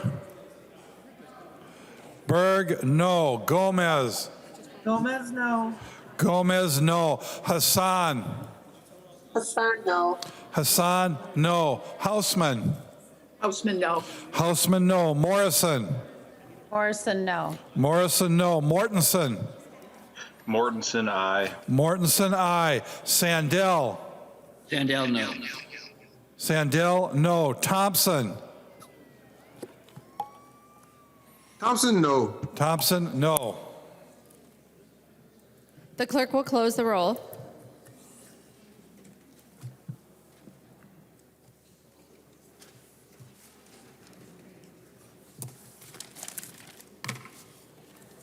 There being 62 ayes and 71 nays, the motion does not prevail. The amendment is not adopted. There is an amendment at the desk. The clerk will report the amendment. Liz Sagard moves to amend House File Number 4366, the second engrossment. The amendment is coded A22-0437. The member from St. Louis, Representative Lislegard. Well, thank you, Madam Speaker and members. This is a bill just to change the date for a project that is critically important to Northeast Minnesota. It is the Huber project, OSB. And they're working through the permitting process, but as we all know in the state of Minnesota, sometimes that goes longer, and we're not 100% sure if they will be done on time. So what this amendment does is changes the dates from 2022 to 2023 and from 2025 to 2026. It's a very simple amendment, and I would appreciate your support. Any discussion to the amendment? Seeing none, all those in favor, please say aye. Those opposed, please say no. The motion prevails. The amendment is adopted. There are no further amendments at the desk. The clerk will give the bill its third reading. Third reading, House File Number 4366 as amended. Third reading as amended. Discussion to the bill. And if people want to be on a list, please let your leadership know so I don't miss anybody as we conclude the discussion of the bill. The member from Stearns, Representative Tice. Thank you, Madam Speaker. I've spent half of my life, when I started writing this, I'm like, holy smokes. But I spent half of my life working in the housing industry. 30 plus years in building and another 10 or 11 in home inspections. And those two businesses overlapped each other because we had a hard time making it through the recession in the late 2010s. We've owned rental property since the middle 1990s, so there's been a lot of changes in these last years that have taken place. I have worked on the local, state, and federal levels finding ways to provide better and affordable housing. I have been our Builders Association president in 2007. My husband was in 1999, so that's almost the same as me being president. I've also been on I was a director for the Builders Association of Minnesota, and my husband was a director on the national level. It's been really frustrating many days to witness the way we say we want better housing. Housing is so important, and then we don't follow through in finding solutions and offer possibilities and dreams to folks who want nothing more than a safe, affordable, and comfortable home. Governor Dayton created a task force on housing. They were committing to homes as a priority. Preserve the homes we have, build more homes, increase home stability, link homes and services, and support and strengthen home ownership. I want to point out one point under commit to homes as a priority, and that is number 1.3. And what that says, that we invite all Minnesotans to recognize homes as a central and critical part of the economic and social well-being of all residents and communities in Minnesota. And I want to point out one of the points in Build More Homes, number 3.5. Create a statewide review panel to evaluate regulations relating to building standards, land use, and environmental stewardship for their impact on housing affordability. I would say that we really haven't done a whole lot regarding these regulations and goals. We have not done enough on enforcing these goals and recommendations. We have gone backwards on the goal. We were short 50,000 homes in Minnesota. Now we are another 10,000 units behind that goal. I'm going to say that again. We're another 10,000 units behind that goal. I'm not going to say it again.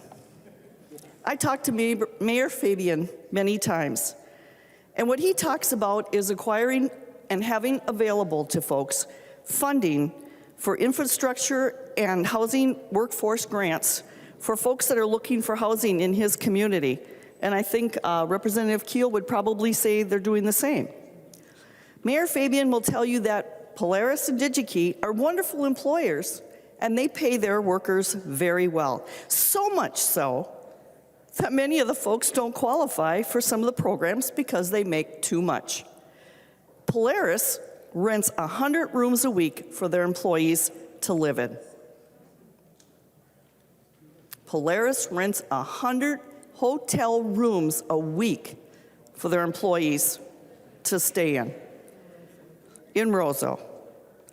Builders in North Dakota are at the border waiting for people to come on over. The Affordable Housing Task Force is tasked with finding ways to keep building costs down. A home in Minnesota versus a home in North Dakota, South Dakota, Wisconsin is $50,000 plus or more. Where do the extra costs come from? I would say part of it is the permitting process. When we first started in the building industry, permits at the tops were about $8,000. Now, over $20,000. And if you're buying or building multifamily, I was talking to a builder from Sartell that was putting up a really big building. It was $1.2 million just for the permits before a shovel hit the dirt. Where do these extra costs come from? We can say, oh, it's not this and it's not that, but it is. A lot of the times, it is how we permit. Minnesota has the highest construction and development costs in the region. What we need to do is figure out that, and I think Representative Vogel several years ago had a bill that said for any code change over $1,000 that hit the housing industry, it had to be justified. It had to be justified, and we didn't believe that was important. It continues to grow, and it continues to be a burden for Minnesotans who want to call Minnesota home. Minneapolis and St. Paul have the lowest available inventory. This is what's driving up rent and existing home prices. We need to build more homes, apartments, condos, and senior living centers. There is relevant text in House File 3256, thanks to Representative Elkins. The bill contains various provisions related to local land use, building permits, building codes, and fees imposed by local governments. The original proposal allowed duplexes, triplexes, and fourplexes. This bill was not heard. I would argue that this particular provision is more germane than others and most aligned with the existing bill because it addresses intersections with fair housing and access and opportunity by expanding diverse housing options to better meet the needs of families. Section 9 of the bill is a wonderful provision. Thank you, Representative Abaje, for House File 3287. This is in the bill. This is the hope we need. This section addresses increasing voluntary mediation services for owners and renters. This would increase access for Minnesotans who are seeking mediation for housing issues they're facing. This is how we work together to keep families in their homes and owners keep their properties healthy. I have brought up several times during the eviction moratorium that something needs to be addressed regarding folks who are renting and refuse to apply for funds. One of my constituents has been in contact with me about how unfair this is. My friend has done the work to apply online and has asked the renter to do the same, and the renter never did it. He refused. My friend did a judgment against the renter when the balance hit the small claims limit of $15,000. The renter has moved out, left the state when they went to court. Now my friend has a judgment with little chance of collecting anything. And we have done nothing. How do we keep housing providers in business? This is just one person, and this is just one renter. He has had several of these that have done the same, but we didn't address it. We have a housing shortage. I cannot say that enough. This bill does not address that. With a 183% increase in spending on housing, it does nothing to address the rising prices of homes and the low inventory across Minnesota.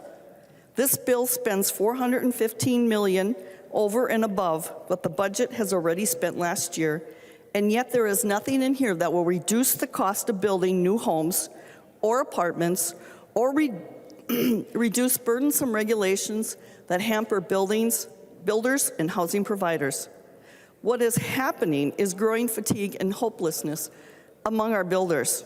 They have seen such frustrating times in the past 15 plus years. I would say that there never was a recovery for the recession. We lost so many of our builders who went to North Dakota and other places to find work and haven't come back. We have done little to encourage our 16 and 17-year-olds to come into the field so that when they go to school, they can decide what they want to do, but then we can have them at our place. There's little to give them hope that we have heard their voices. This bill also contains plenty of policy that will hurt housing providers and makes it harder for them to continue owning property. Among those changes are policies taking away tools to evaluate potential tenants and changes that would essentially force independent housing providers to abide all the requirements of public assistance programs. I am afraid that these changes to current law will cause the number of rental units to drop dramatically. The pandemic was very hard on many providers. There is a lot of fatigue amongst our housing providers. And how do I know that? Because I have heard it over and over and over again. It's just getting to the point where it just isn't worth it anymore. I hope that when we see this bill come back from conference, it'll spend our tax dollars wisely without many of the harmful policies currently in the bill. I wish I didn't have to say that. Housing has been my life. This has been what my husband and I have done for many, many years. At some point, we have to just do what we say we want to do, and that is find ways. Maybe we need to look at the governor's task force recommendations again, and maybe we need to take it seriously. We're losing people in Minnesota, and yet we stand there and say, oh, no, we're not. We almost lost a congressional seat, folks.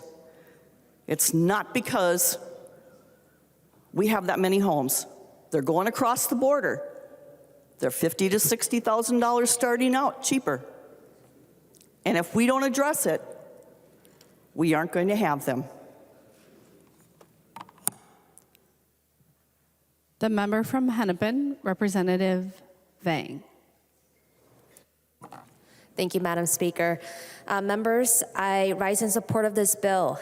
Having been on the Ag Committee for 4 years, I learned a lot about the Minnesota ag economy, and I'm glad to have the opportunity to work with many stakeholders and advocates.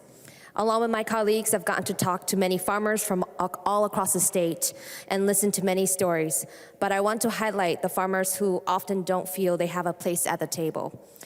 These are the small producers, young farmers, farmers whose native language is not English, and farmers of color. As one of the 2 committee members of color, I'm glad I'm able to bridge better engagement with these farmers and to support farmers who have felt left out for a long time. This bill makes good, comprehensive investments that I believe everyone can find something they like in this bill, from building climate resilience, avian response, livestock investments, food access, hunger relief, ag innovations, and more. I'm proud to continue to make strong investments for Minnesota farmers and strengthen our food system. Lastly, I want to thank Chair Sunding for your tireless work and leadership on this committee. I enjoy working together and have great respect for you. Thank you for your openness, your engagement, and also, most importantly, sharing your snacks. And once again, thank you, members, for this opportunity, and I ask for your support. The member from Pine, Representative Nelson. Thank you, Madam Speaker. And, you know, there's a lot of good things in this bill, on the ag side anyway. But, you know, there's some support for meat processing and, you know, training, which there's a worker shortage there. And it used to be that every small town had a locker plant in it. And, you know, maybe it was around Christmas time or Thanksgiving or Easter, you would go in and order the meat that you wanted and pick that up. Now, for those that are like myself that do some direct marketing with beef, I'm planning out 1 or 2 years for appointments. You know, some of these animals aren't even born yet, and they've already got a planned harvest date. And there, you know, there's a severe shortage with that. And, you know, and a lot of it is just the workforce isn't there. The training isn't there. Many of these were family shops that, you know, it was on-the-job training. You know, their sons and daughters are running around the shop, learning how to cut meat, how to package, how to work with customers. And that isn't happening, and or not on the scale it needs to be. And so, there's training for that. There's grants to, allow that, and then also at Central Lakes, and then in Wilmer, there's schools, classes for that, which is needed, because they needed the the training and the specialized skills and the HACCP and all the other certification needs to go with that. And so there are a lot of good things in this, but I also have some concerns. In agriculture, as a farmer, there's a lot of times we have to adjust, we have to pivot. Last summer during the drought, I had to change how I fed my animals. Normally, we don't feed them any hay during the summertime because they're on pasture. Well, we're running low on pasture, so I brought them in. I had to feed them some hay that I was intending to feed in the fall and winter. So we had to move that. Well, fortunately, we had some fall rains. The pastures came back, so we were able to put the cows back out on pasture. And so we were able just to kind of shift when we fed them. I was fortunate. We did get some fall rains. There were some others, across the state that didn't get that. And oftentimes now it's the spring of the year, and we're looking at putting cattle out on out on grass as soon as we can. But it's cold. I think we're probably at or below freezing right now. I don't like mowing lawn personally, so that's a benefit of this being cold, because I don't have to mow lawn. Usually one of my kids does it anyway. But it's we have to. We're also feeding our cows longer, and for me, I'm fortunate. I was able to put up enough feed. We've got a lot of people across the state that we're not so fortunate, and they're looking at what do we do for this. And we're looking at an ag bill here. We don't have a drought. We've got it. It's stuck in conference committee. I hope that gets out there, because there's people that they need that. For mental health reasons, they need that. For financial reasons, they need that.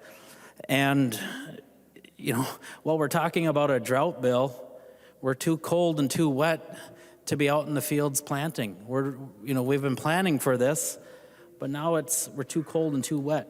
Our pastures aren't starting to grow. And, we need to be able to be there and support that. And I see a lack of support in a lot of agriculture. There's a lot of good things that are supported, don't get me wrong. But I think there's areas that miss the boat. And I think one of my biggest concerns is we look at the definition of plastic, and if you will, it kind of muddies the water, because my computer died, so I don't have the exact definition here. I won't read it, but when you look at plastic, the ESN, environmentally stable nitrogen, it's an encapsulated nitrogen. It's a polymer, and I don't know if that polymer is a plastic or not. All plastics are polymers, but not all polymers are plastic. And when you look at the definition of what a plastic is, thank you, Mark.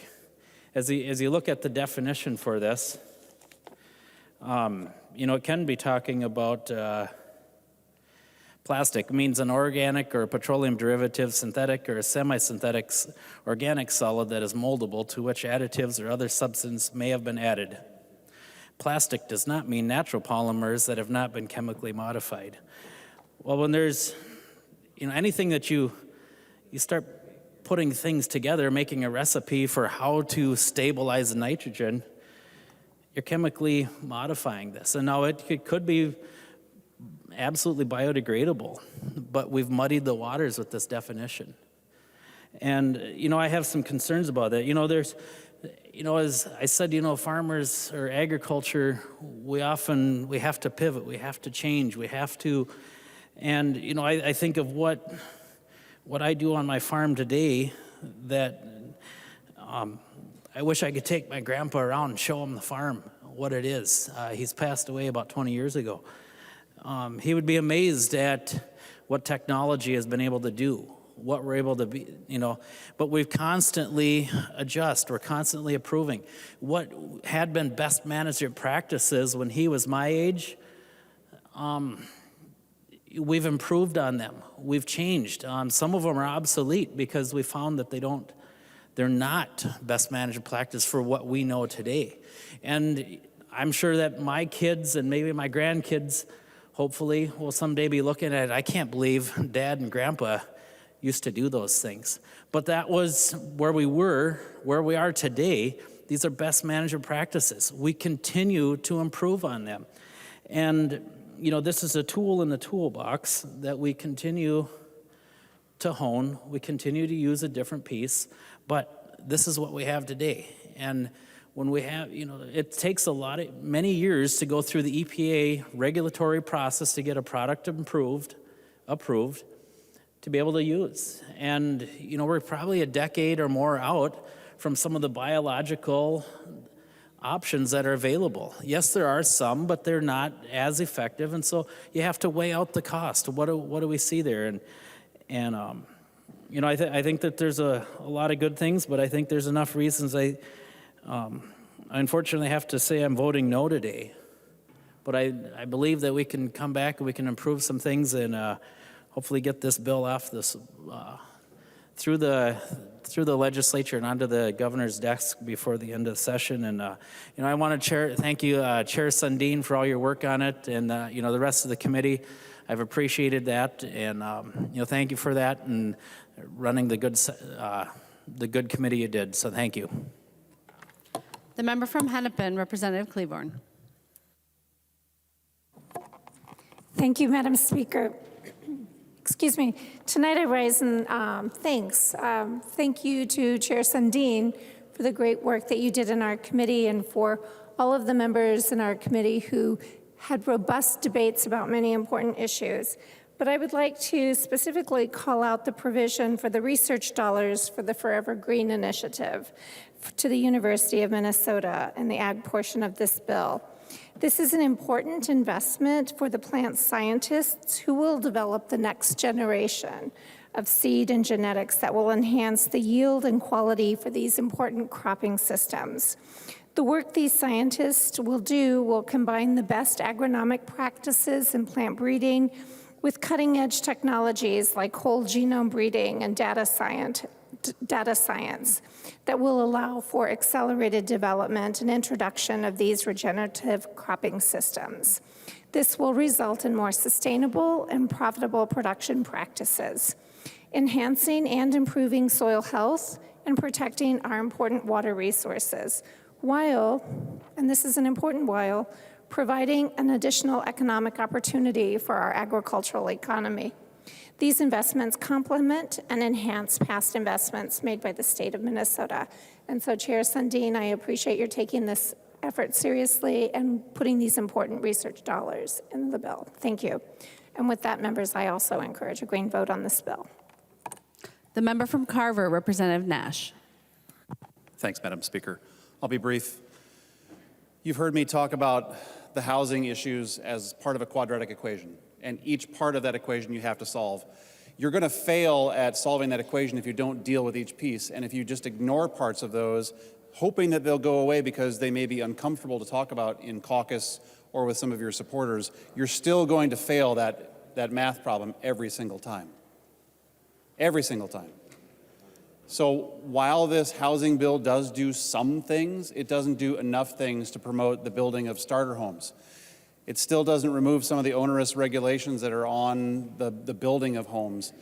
And, I appreciated Representative Elkins saying that my amendment was good, but even though he was voting against it, conundrum. But the equation still stands. The problem is still there. Ignoring part of the problem doesn't make it better, doesn't make you solve for X at the end. It just means you're going to get an F on the problem. So you can congratulate yourselves and tell each other how brave you are, and you can write speeches to talk about. It doesn't mean that this has solved the problem. So it's going to go over to the Senate. Most of your stuff won't survive conference committee. You're not solving for each part of the equation. You're ignoring the problem. Starter homes we're still 5 years behind. Admit it. You know it. You've been talking about it. The Strib talked about how it's very exclusionary and there's a racial component to it, but now you're walking past the problem. Members, we could do better. I know you all feel passionately about getting people into a home, letting them build generational wealth, equity, plugging into their local community and building a stable place for themselves. We all agree on that, but you're not showing the courage to deal with each piece of the equation. You're missing that part and several other parts. You're going to wind up failing. Thank you. Vote no. The member from Rice, Representative Lippert. Thank you, Madam Speaker. And I also want to thank Chair Sundin for a good ag bill. There are key climate provisions in this bill, helping farmers in Minnesota create a more resilient agriculture in the face of more extreme rains, more extreme weather all around. The establishment of a new soil health initiative within the Department of Agriculture will help get more soil health practices out on fields across Minnesota, protecting soil from erosion, helping more water to infiltrate our soil, helping to reduce flooding in communities, and helping to reduce the need for irrigation in times of drought. While it's cold and wet here, farmers are having trouble getting out in the soil. In my hometown in northwest Iowa, there are dust storms happening right now, and soil health practices will help in both times of drought and flooding too. We have $9 million in this bill for commercialization for continuous living cover crops or forever green crops that Representative Cleavorn was talking about. We need both money for research and money for commercialization, supporting supply chains and processing that moves these products from the field to the table. So we can scale up crops like kernza, hazelnuts, elderberry, winter camelina, which fits in a corn and soybean rotation, isn't far behind either. And these crops can be scaled up across the upper Midwest, which to reach that promise, we need both research and dollars for commercialization, and this bill has that. And finally, I want to thank the chair for the support for Farm to School. This is a very popular program providing grants to schools to provide dollars to local farmers to get fresh fruits and vegetables and meats into our schools on the breakfast and lunch plates of children. And so we have increased funding for Farm to School in this bill and an expansion as well, expanding it to early care also. Carrots and tomatoes and vegetables taste better when they're coming from just down the road rather than being trucked across the country, and our children deserve the best. And we can get more fresh fruits and vegetables to our children through this bill. So for these reasons and more, I urge members to vote in favor of this bill today. Thank you, Madam Speaker. The member from Aiken, Representative Lewick.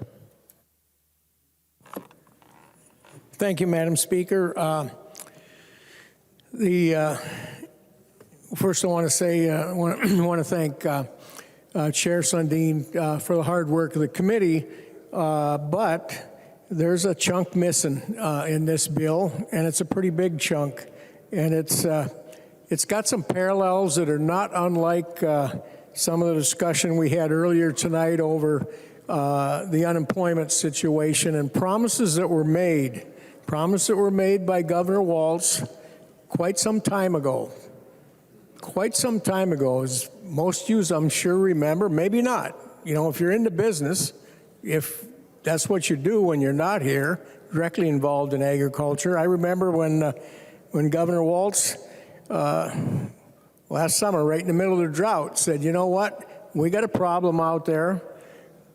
And he was fully aware of it because he had to do the emergency declarations to highlight that we needed some real relief for drought. That was last year. Many of us gotten to know Commissioner Peterson, Tom Peterson. Some of us have been in the industry, have known him for generations, long before he showed up at the Department of Agriculture. He tried to lead the charge for the governor to get emergency relief late last summer, last fall, when it would have really, really made a difference. Because as Representative Nelson commented about, folks in agriculture, by definition, are really flexible because you got no choice. So here's the kind of things that happened. last fall as people were looking at the forage that they had to feed, they were looking at their herd, and they had to make some tough decisions. Cows went down the road, went to slaughter, perfectly healthy cows that had a number of years left, good, useful cows. Other ones got shipped out of state because there were other places where there was forage to feed them.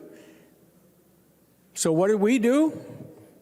We had this whole series of special sessions for, quote, emergencies. And we couldn't get a lousy $10 million that the governor and Commissioner Peterson felt were necessary to help tide this thing over. And here we are today with the omnibus ag bill in front of us, and guess what's missing? That $10 million that the governor promised, the ag commissioner promised. I stood in, a couple times since January, I've commented, we keep admiring this problem, and we're going to be in the very ridiculous situation that, well, maybe we'll get drought relief passed if we can get it out of conference committee sometime here in the future. Maybe before we're in the flood season. Well, if you remember, I think there was some comments about what the governor's done in the last few days. If I remember right, I think he's actually activated the National Guard. Let me think about that. Why'd he do that? Well, I think we got a flood problem in a portion of the state right now. And we got a long ways to go before we get to the summer when we can probably rule out a flood problem. At least 2 times I mentioned this on the floor of the House over the last month or two. How ridiculous do all of us want to look in this body? We got an ag bill in front of us, no drought relief. We got a drought relief bill sitting in a conference committee, no action on it yet. We got the National Guard out, helping in a flood situation. There's a point when you all got to look in the mirror and figure out which way your hat's on. There's some good stuff in this bill, particularly on trying to increase our ability to process meats locally, but it is shameful. It is shameful that we would take that kind of an attitude toward an important segment of our agriculture industry in Minnesota and just leave them out there, hang them out to dry. Because the average size of a beef cattle herd is pretty small, 40, 50 head. Anything over that's considered big. They're spread out all over the state of Minnesota. Well, I drive about 135 miles one way, coming down and going back. And I've been, just one of my hobbies since I got them too, I count cows. And I take a variety of different ways coming down here and going back every week since we've been in session. And guess what? I can see them, they're gone. And the problem is, they're probably gone permanently from the state of Minnesota because there was an opportunity to provide some assistance that might have put more forage out there, that would have let some of those folks keep a few more cows over. And these were perfectly good, useful cows. I mean, it doesn't make sense to send 6-year-old cows down the road when they can live twice that long and produce calves and profitable revenue for that farm. We missed the boat. I want to make it really clear. We missed the boat as a body. We let the governor down. He had it right. Commissioner Peterson had it right. We got that relief sitting in a conference committee. It's not in this bill, and that is really a travesty. So, and I rarely have not supported an ag bill in the 8 years that I've been here, but I am not going to vote for this one. And hopefully it'll come back from the Senate with some fixes in it. And we should get the other one back that's got a bunch of stuff in there for water and shade trees in the cities tied up to drought relief in another bill that's in that conference committee. But it's really time, if you think that agriculture and feeding people in Minnesota, people in the United States, feeding the world, because that's what we do in Minnesota with agriculture. If you feel that's important and you want to be part of that, it would be nice if we'd give some folks that that's what they do every day, produce feed for people, meat. It would be really nice if we'd give them a helping hand, because you know what? We're all going to look real silly. We get a few more rainstorms. We're going to have more National Guard out there trying to help things out because we're in the flood season. And we're still sitting here with no relief for a drought that happened last fall. So, again, I want to thank Chair Sundin and the rest of the members of the Ag Committee, but we're missing a priority, and that really needs to be fixed. So I hope Chair Sundin is successful in busting that $10 million out, and if it means that we're not going to buy water trucks and other things to water shade trees in small cities, so be it. But you know what? Those shade trees will be there next spring. Cows are gone and more of them are going. So let's see if we can't fix that. Thank you, Madam Speaker. The member from Hennepin, Representative Agbaje. Thank you, Madam Speaker. So I'm rising in support of this bill, particularly the housing portions. I know we're kind of having whiplash going back and forth between all these topics. So I just want to say thank you to Chair Hausman for this bill and for her continued support to keep Minnesotans housed. We definitely still have more to do, but this is the largest investment that the state of Minnesota has put into housing, I think, in a very long time. When we give people the opportunity to maintain a safe and stable home, we will see how much more people can contribute to their communities because one of their worries has been relieved. So we have been hearing about various sections in the housing portion of the bill that will help Minnesotans maintain and create a home for themselves and their families.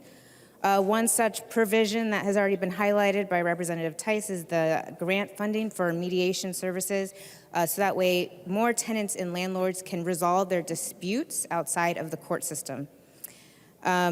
Representative Tice did talk about the usefulness of this provision because it will help lower the temperatures between disputing parties, avoid the catastrophic effects of an eviction, and save our court systems from being overburdened with cases. Another measure also included in this bill supports first-generation homebuyers. We, in fact, have included $50 million to support people who would like to buy a home and can afford their mortgage payments, but they do need that additional support in securing their down payment. And so for those of us who've never owned a home or had parents who've owned a home, finding that funding is very difficult. And I'm appreciative of this program because it will continue to support people who fall into that category. And it'll help them begin the pathway to generational wealth. We want home ownership to be more accessible to more people who desire it, and helping them with their down payment will go a long way for them having stability and peace of mind in their home. And we have heard a lot from members in this chamber talking about, we need more building, for more homes. And that's true, and I think you'd find many of us agree with that. And so we want to continue working on efforts to build and preserve the thousands of homes that we continue to need, so that way our down payment assistance will not be in vain. In this housing bill, I think these investments will ensure that people are not only just thinking about survival, which is where people are now when they're thinking about where are they going to sleep, whose couch are they going to be on, is the family member or friend that they're staying with going to finally kick them out tonight? so then they end up sleeping in their cars or on the street. But the investments in this bill ensure that we are providing a pathway to stability. And that stability will lead to positive benefits where people and their families can then focus on how to live and how to thrive. And so with that, I encourage members to vote green on this bill as we continue to ensure that every Minnesotan has a place to call home. Thank you. The member from Meeker, Representative Erdahl. Thank you, Madam Speaker and members.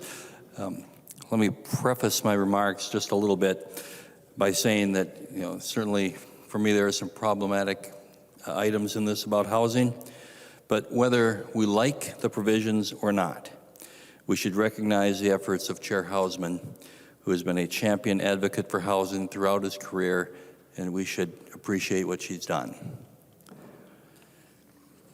That said, I'm disappointed in the cut from $100 million to $25 million for broadband. We have potentially at least $578 million in federal cash in the pipeline, but delays from bureaucratic hurdles have allowed only a trickle of funding to reach us. 240,000 households, many in greater Minnesota, lack access to a connection that meets state broadband standards. We face a situation of have and have-nots similar to the 1930s, when cities had electricity and rural areas didn't. In 1936, the Rural Electrification Act was passed. It called for extending electricity into rural areas and for 2 demonstration farms to be established. Meeker County farmers decided to form an electric co-op and to apply to be one of those 2 demonstration farms. They met at the Litchfield Opera House and chose my grandfather, Charles Ness's farm, to be one of the demonstration farms. I was not there at this. In 1937, 34,000 people came to view the marvels of electricity at the Ness farm. The result of the REA was amazing and life-changing and allowed the have-nots to catch up with the haves. But with our broadband, we still have have-nots. Several programs and subsidies have been announced or proposed, but delays, mistakes, and other snafus have resulted in failure to deliver or a lack of federal approval, and money sits on the table. The Rural Digital Opportunity Fund has $408 million in broadband subsidies for Minnesota, but it could take years to realize much of this money. From the 2021 American Rescue Plan, $175 million could be available for capital projects like broadband infrastructure. Of that, $110 million is left over. The Senate has proposed authorizing the remaining money, $100 million, to subsidize construction of high-speed internet infrastructure. This bill proposes to cut that amount to $25 million. The larger amount is needed. It will and can be spent. During break, the Deed Commissioner, Steve Grove, was in Hutchinson. I met with him there at a broadband facility, and he said, I think it's fair to say that the more money for broadband, the better. I think higher numbers are a stronger place to be. $25 million from our perspective just isn't nearly enough at this moment, given the need. I hear from our electric co-ops about their need for this funding. We cannot leave greater Minnesota in catch-up mode.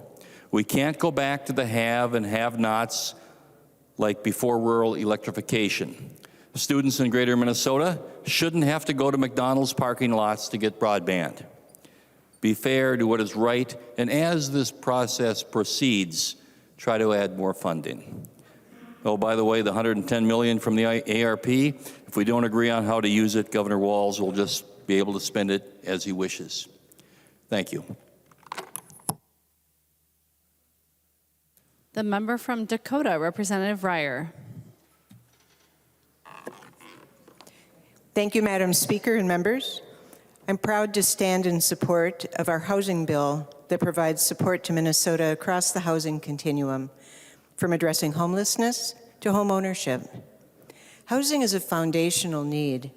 Without a secure, safe place to live, all other aspects of life, job, education, healthcare, are in jeopardy.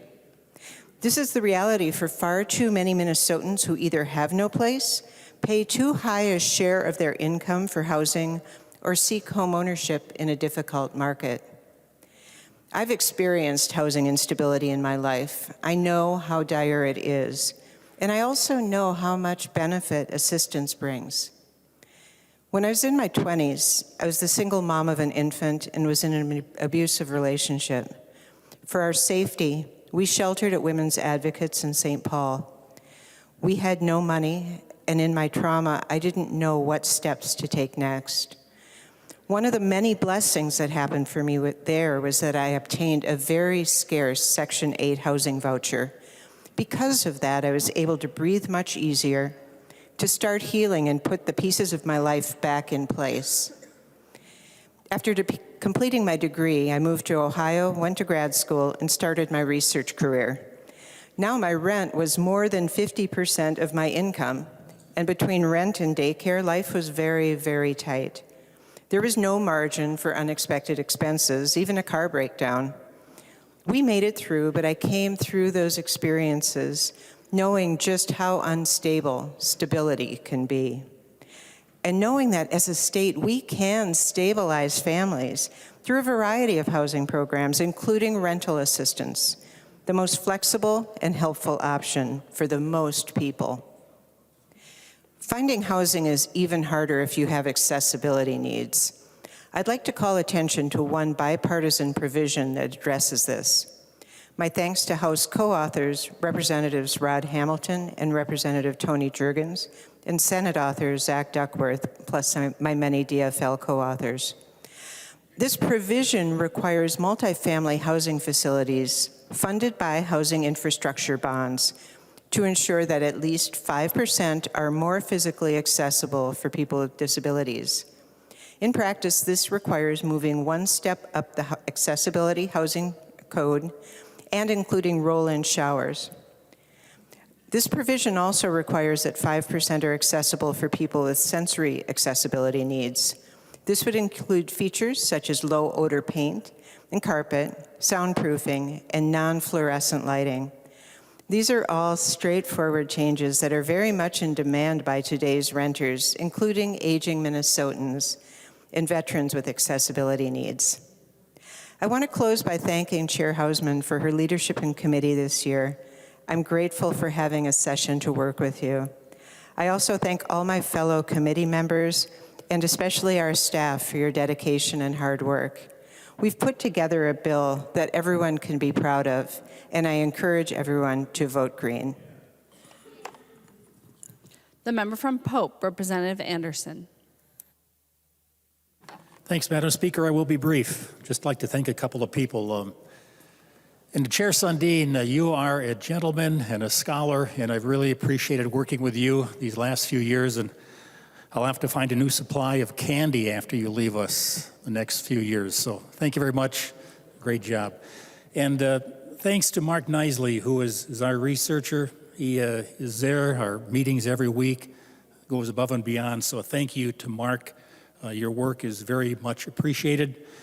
And also Nancy Connolly on your side of the aisle. She's always been fair with us, does a great job. She gets our bills in place and heard. So thanks also to Nancy. A great job as your CA, Chair Sundin. And one more thank you to Colby Sullivan, who is a researcher, does our bills and amendments. And Colby is just an excellent person here too at the Capitol. So thanks to those folks. Just wrap up by saying Minnesota is a cornerstone for agriculture. It's strong here in our state. Just some numbers. We're first in sugar beets, turkeys, second in hogs, dry beans, sweet corn, and peas, third in oats, soybeans, and spring wheat, fourth in the production of corn. And nationally, we are fifth overall in total ag production. I'm proud to be part of agriculture in America and here in Minnesota. It provides about 20% of our GDP in the state.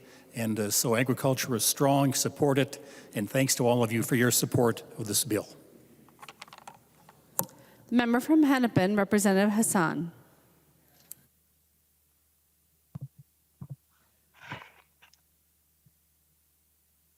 Madam Speaker and members, I know it's late and folks are tired of listening to speeches all day, so I'll try to be as brief as possible. I rise today in support of House File 4366. Especially, I would like to speak on the housing provisions. I first want to thank Chair Hausman, Vice Chair Howard, and our great housing team on all their work to produce this final bill. Research indicates stable housing supports better educational outcomes, improved life chances for young people. Folks who have stabilized housing are the ones that result in healthier, happier, and stabilized housing promotes labor mobility and growth and productivity for our state's economy. It provides the circumstances to build savings and financial resilience to meet life's ups and downs. So we all know housing crisis is real for all of our communities across the state, whether you live in the urban core, suburban, or greater Minnesota. My district of 62A has had its share of encampments all over the district. My city of Minneapolis had people occupying the city parks at one point because they have no other places to go. I hear the need for funding for every level of housing in every conversation, whether I'm standing at the checkout line at Target or hosting a town hall with my constituencies. We need to end homelessness, as there shouldn't be any reason why people are sleeping outside in the cold weather or hot summer days, while the state has a surplus of almost $10 billion. While there are many great provisions that address different levels of housing need, one of the provisions I want to highlight is our tenant laws reform. Minnesota tenant laws have not been reformed in maybe 3 or 4 decades. And I feel like I have been singing the same song and dancing the same dance for 4 years now. Maybe the 4th time is the charm to make some positive change in our tenant laws. Let's just say someone loses their job today and they need to seek assistance from a family member or from they apply for a county assistance. It takes about 14 days or more to process EA, or what's called emergency assistance. The legislation for the 14-day notice gives folks more time to find appropriate assistance needed before an eviction is filed. It's a fact that eviction is costly and impacts families and individuals negatively for many years to come. So it's my understanding that we're avoiding the filing of an eviction in the first place and finding common ground between landlords and tenants. An eviction and action, the simple filing of a case by a landlord, not just a judgment by the court, is often a permanent bar from housing. This means cumulatively tens of thousands of renters and often their families are precariously housed or homeless because of a court filing. Again, not the actual judgment against them. Studies have shown people facing the higher risk of eviction are single mothers from low-income backgrounds, women of color, followed closely by families with children with disabilities and domestic violence victims. Families who are affected regularly lose their possessions, lose their jobs, experience higher rates of depression and anxiety. And for children, this is where my heart gets broken every time.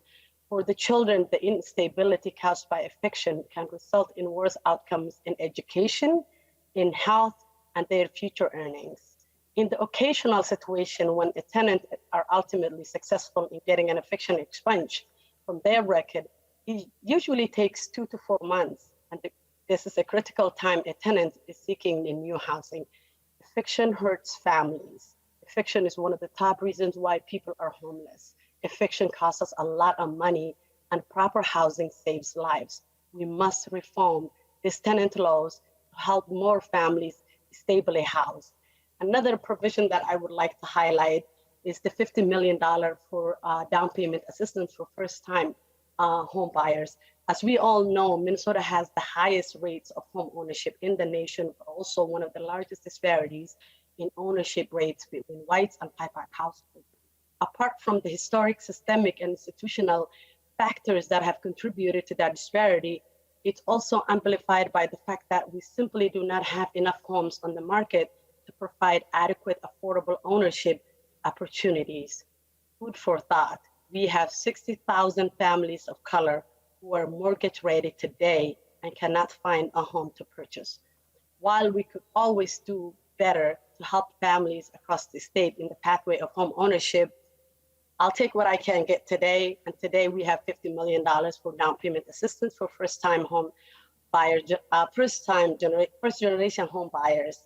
This funding would help many families purchase their first home. And I thank Representative Akbaje for championing for this bill. We can do better and we must do better for pathways to ownership, for more support for rental assistance, more support for tenant rights, more support for our unhoused individuals, more support for the future generation of young Minnesotans. We must do better. Madam Speaker and members, I urge you a green vote on this imperative legislation to help thousands of Minnesotans stay housed. Thank you for indulging me this moment to highlight this legislation and uplift something as important as housing. The member from Couchiching, Representative Eklund.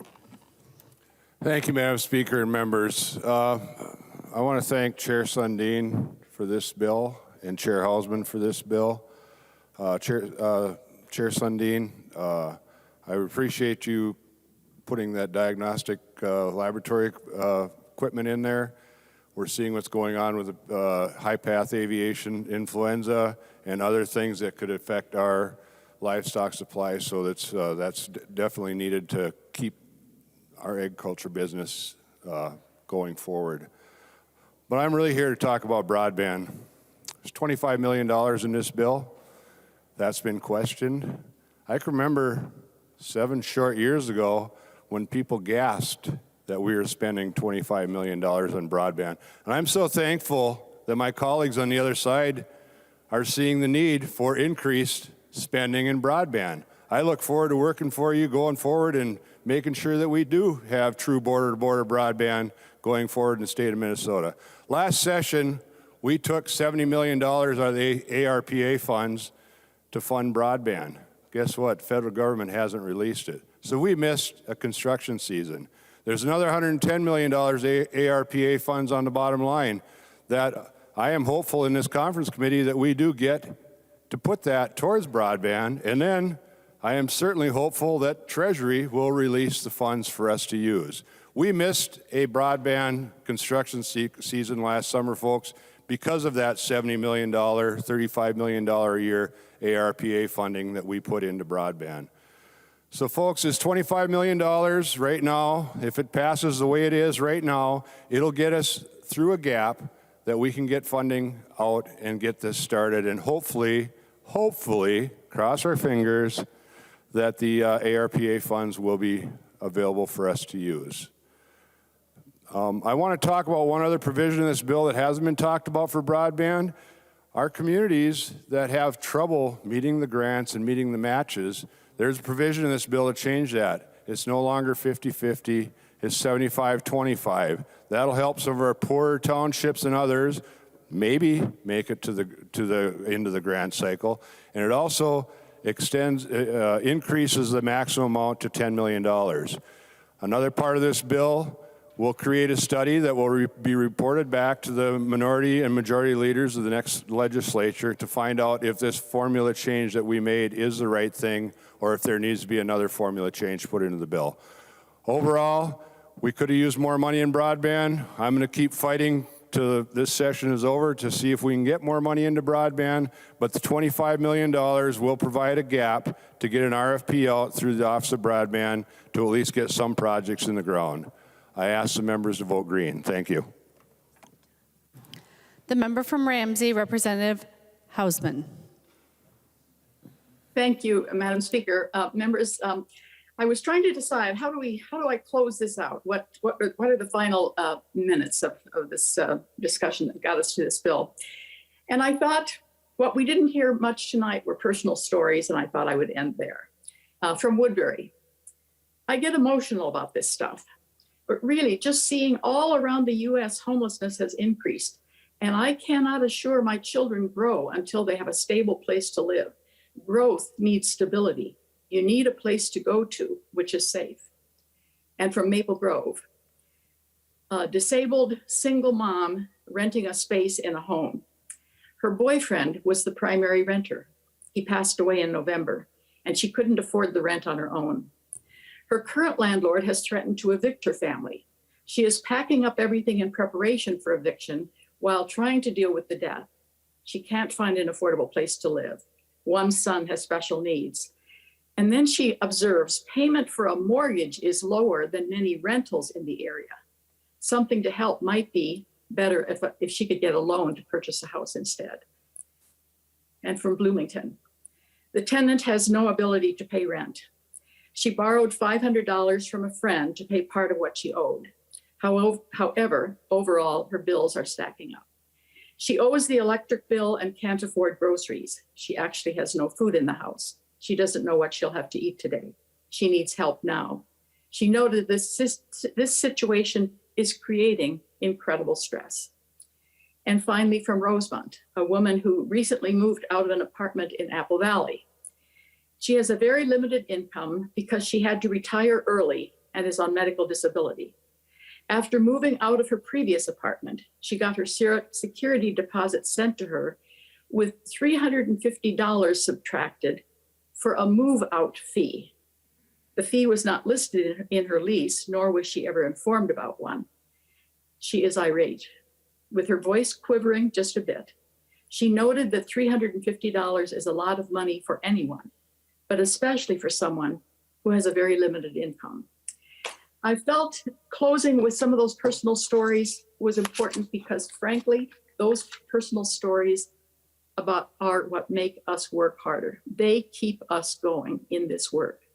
And I just want to thank you tonight. Thank you to the many partners we have had, the staff here who did quality work, members who were part of the conversation, faithful parts of the conversation, and mostly those thousands of Minnesotans, that's not an exaggeration, thousands of Minnesotans who have helped get us to this point. They did the advocacy work that resulted in this bill. Thank you, thank you, thank you. Why do we do this work? Because those personal stories require it of us. Thank you, Madam Speaker. The member from Carleton, the author of the bill, Representative Sandin. Thank you, Madam Speaker. I'm going to utter some words I never thought possible in this chamber. A thank you to Representative Lewick. You were dead right on the drought issue.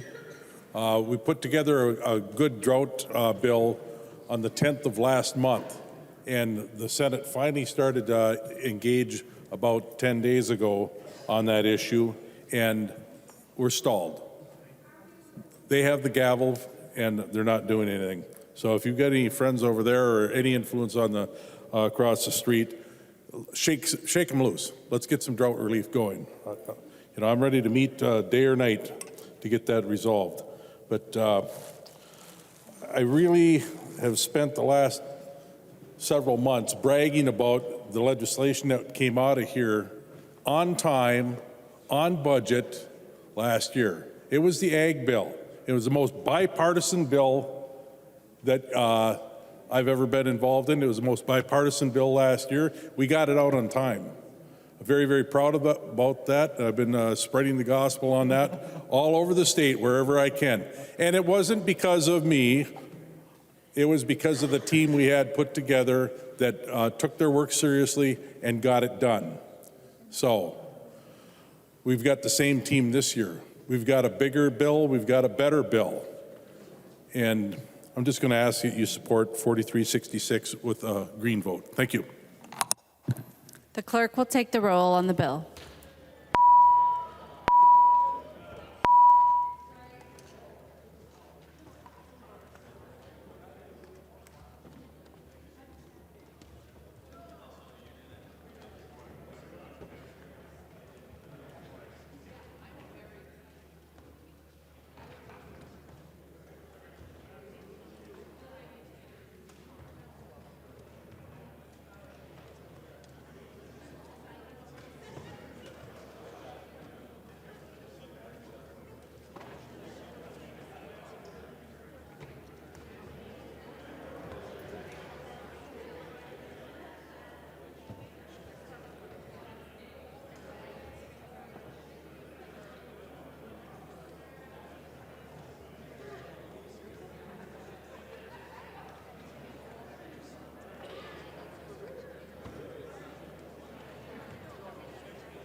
Will the clerk please call the names of the members who've not yet voted?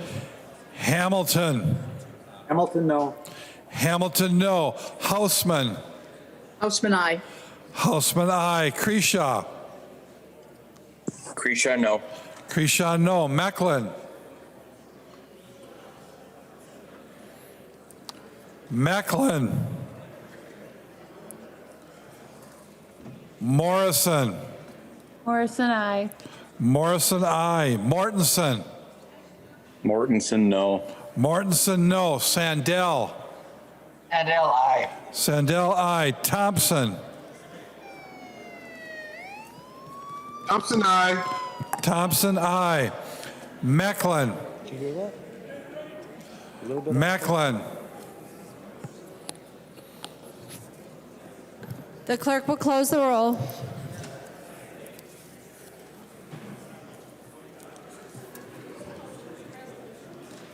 No, there aren't any today. There being 70 ayes and 62 nays, the bill passes as amended and its title agreed to.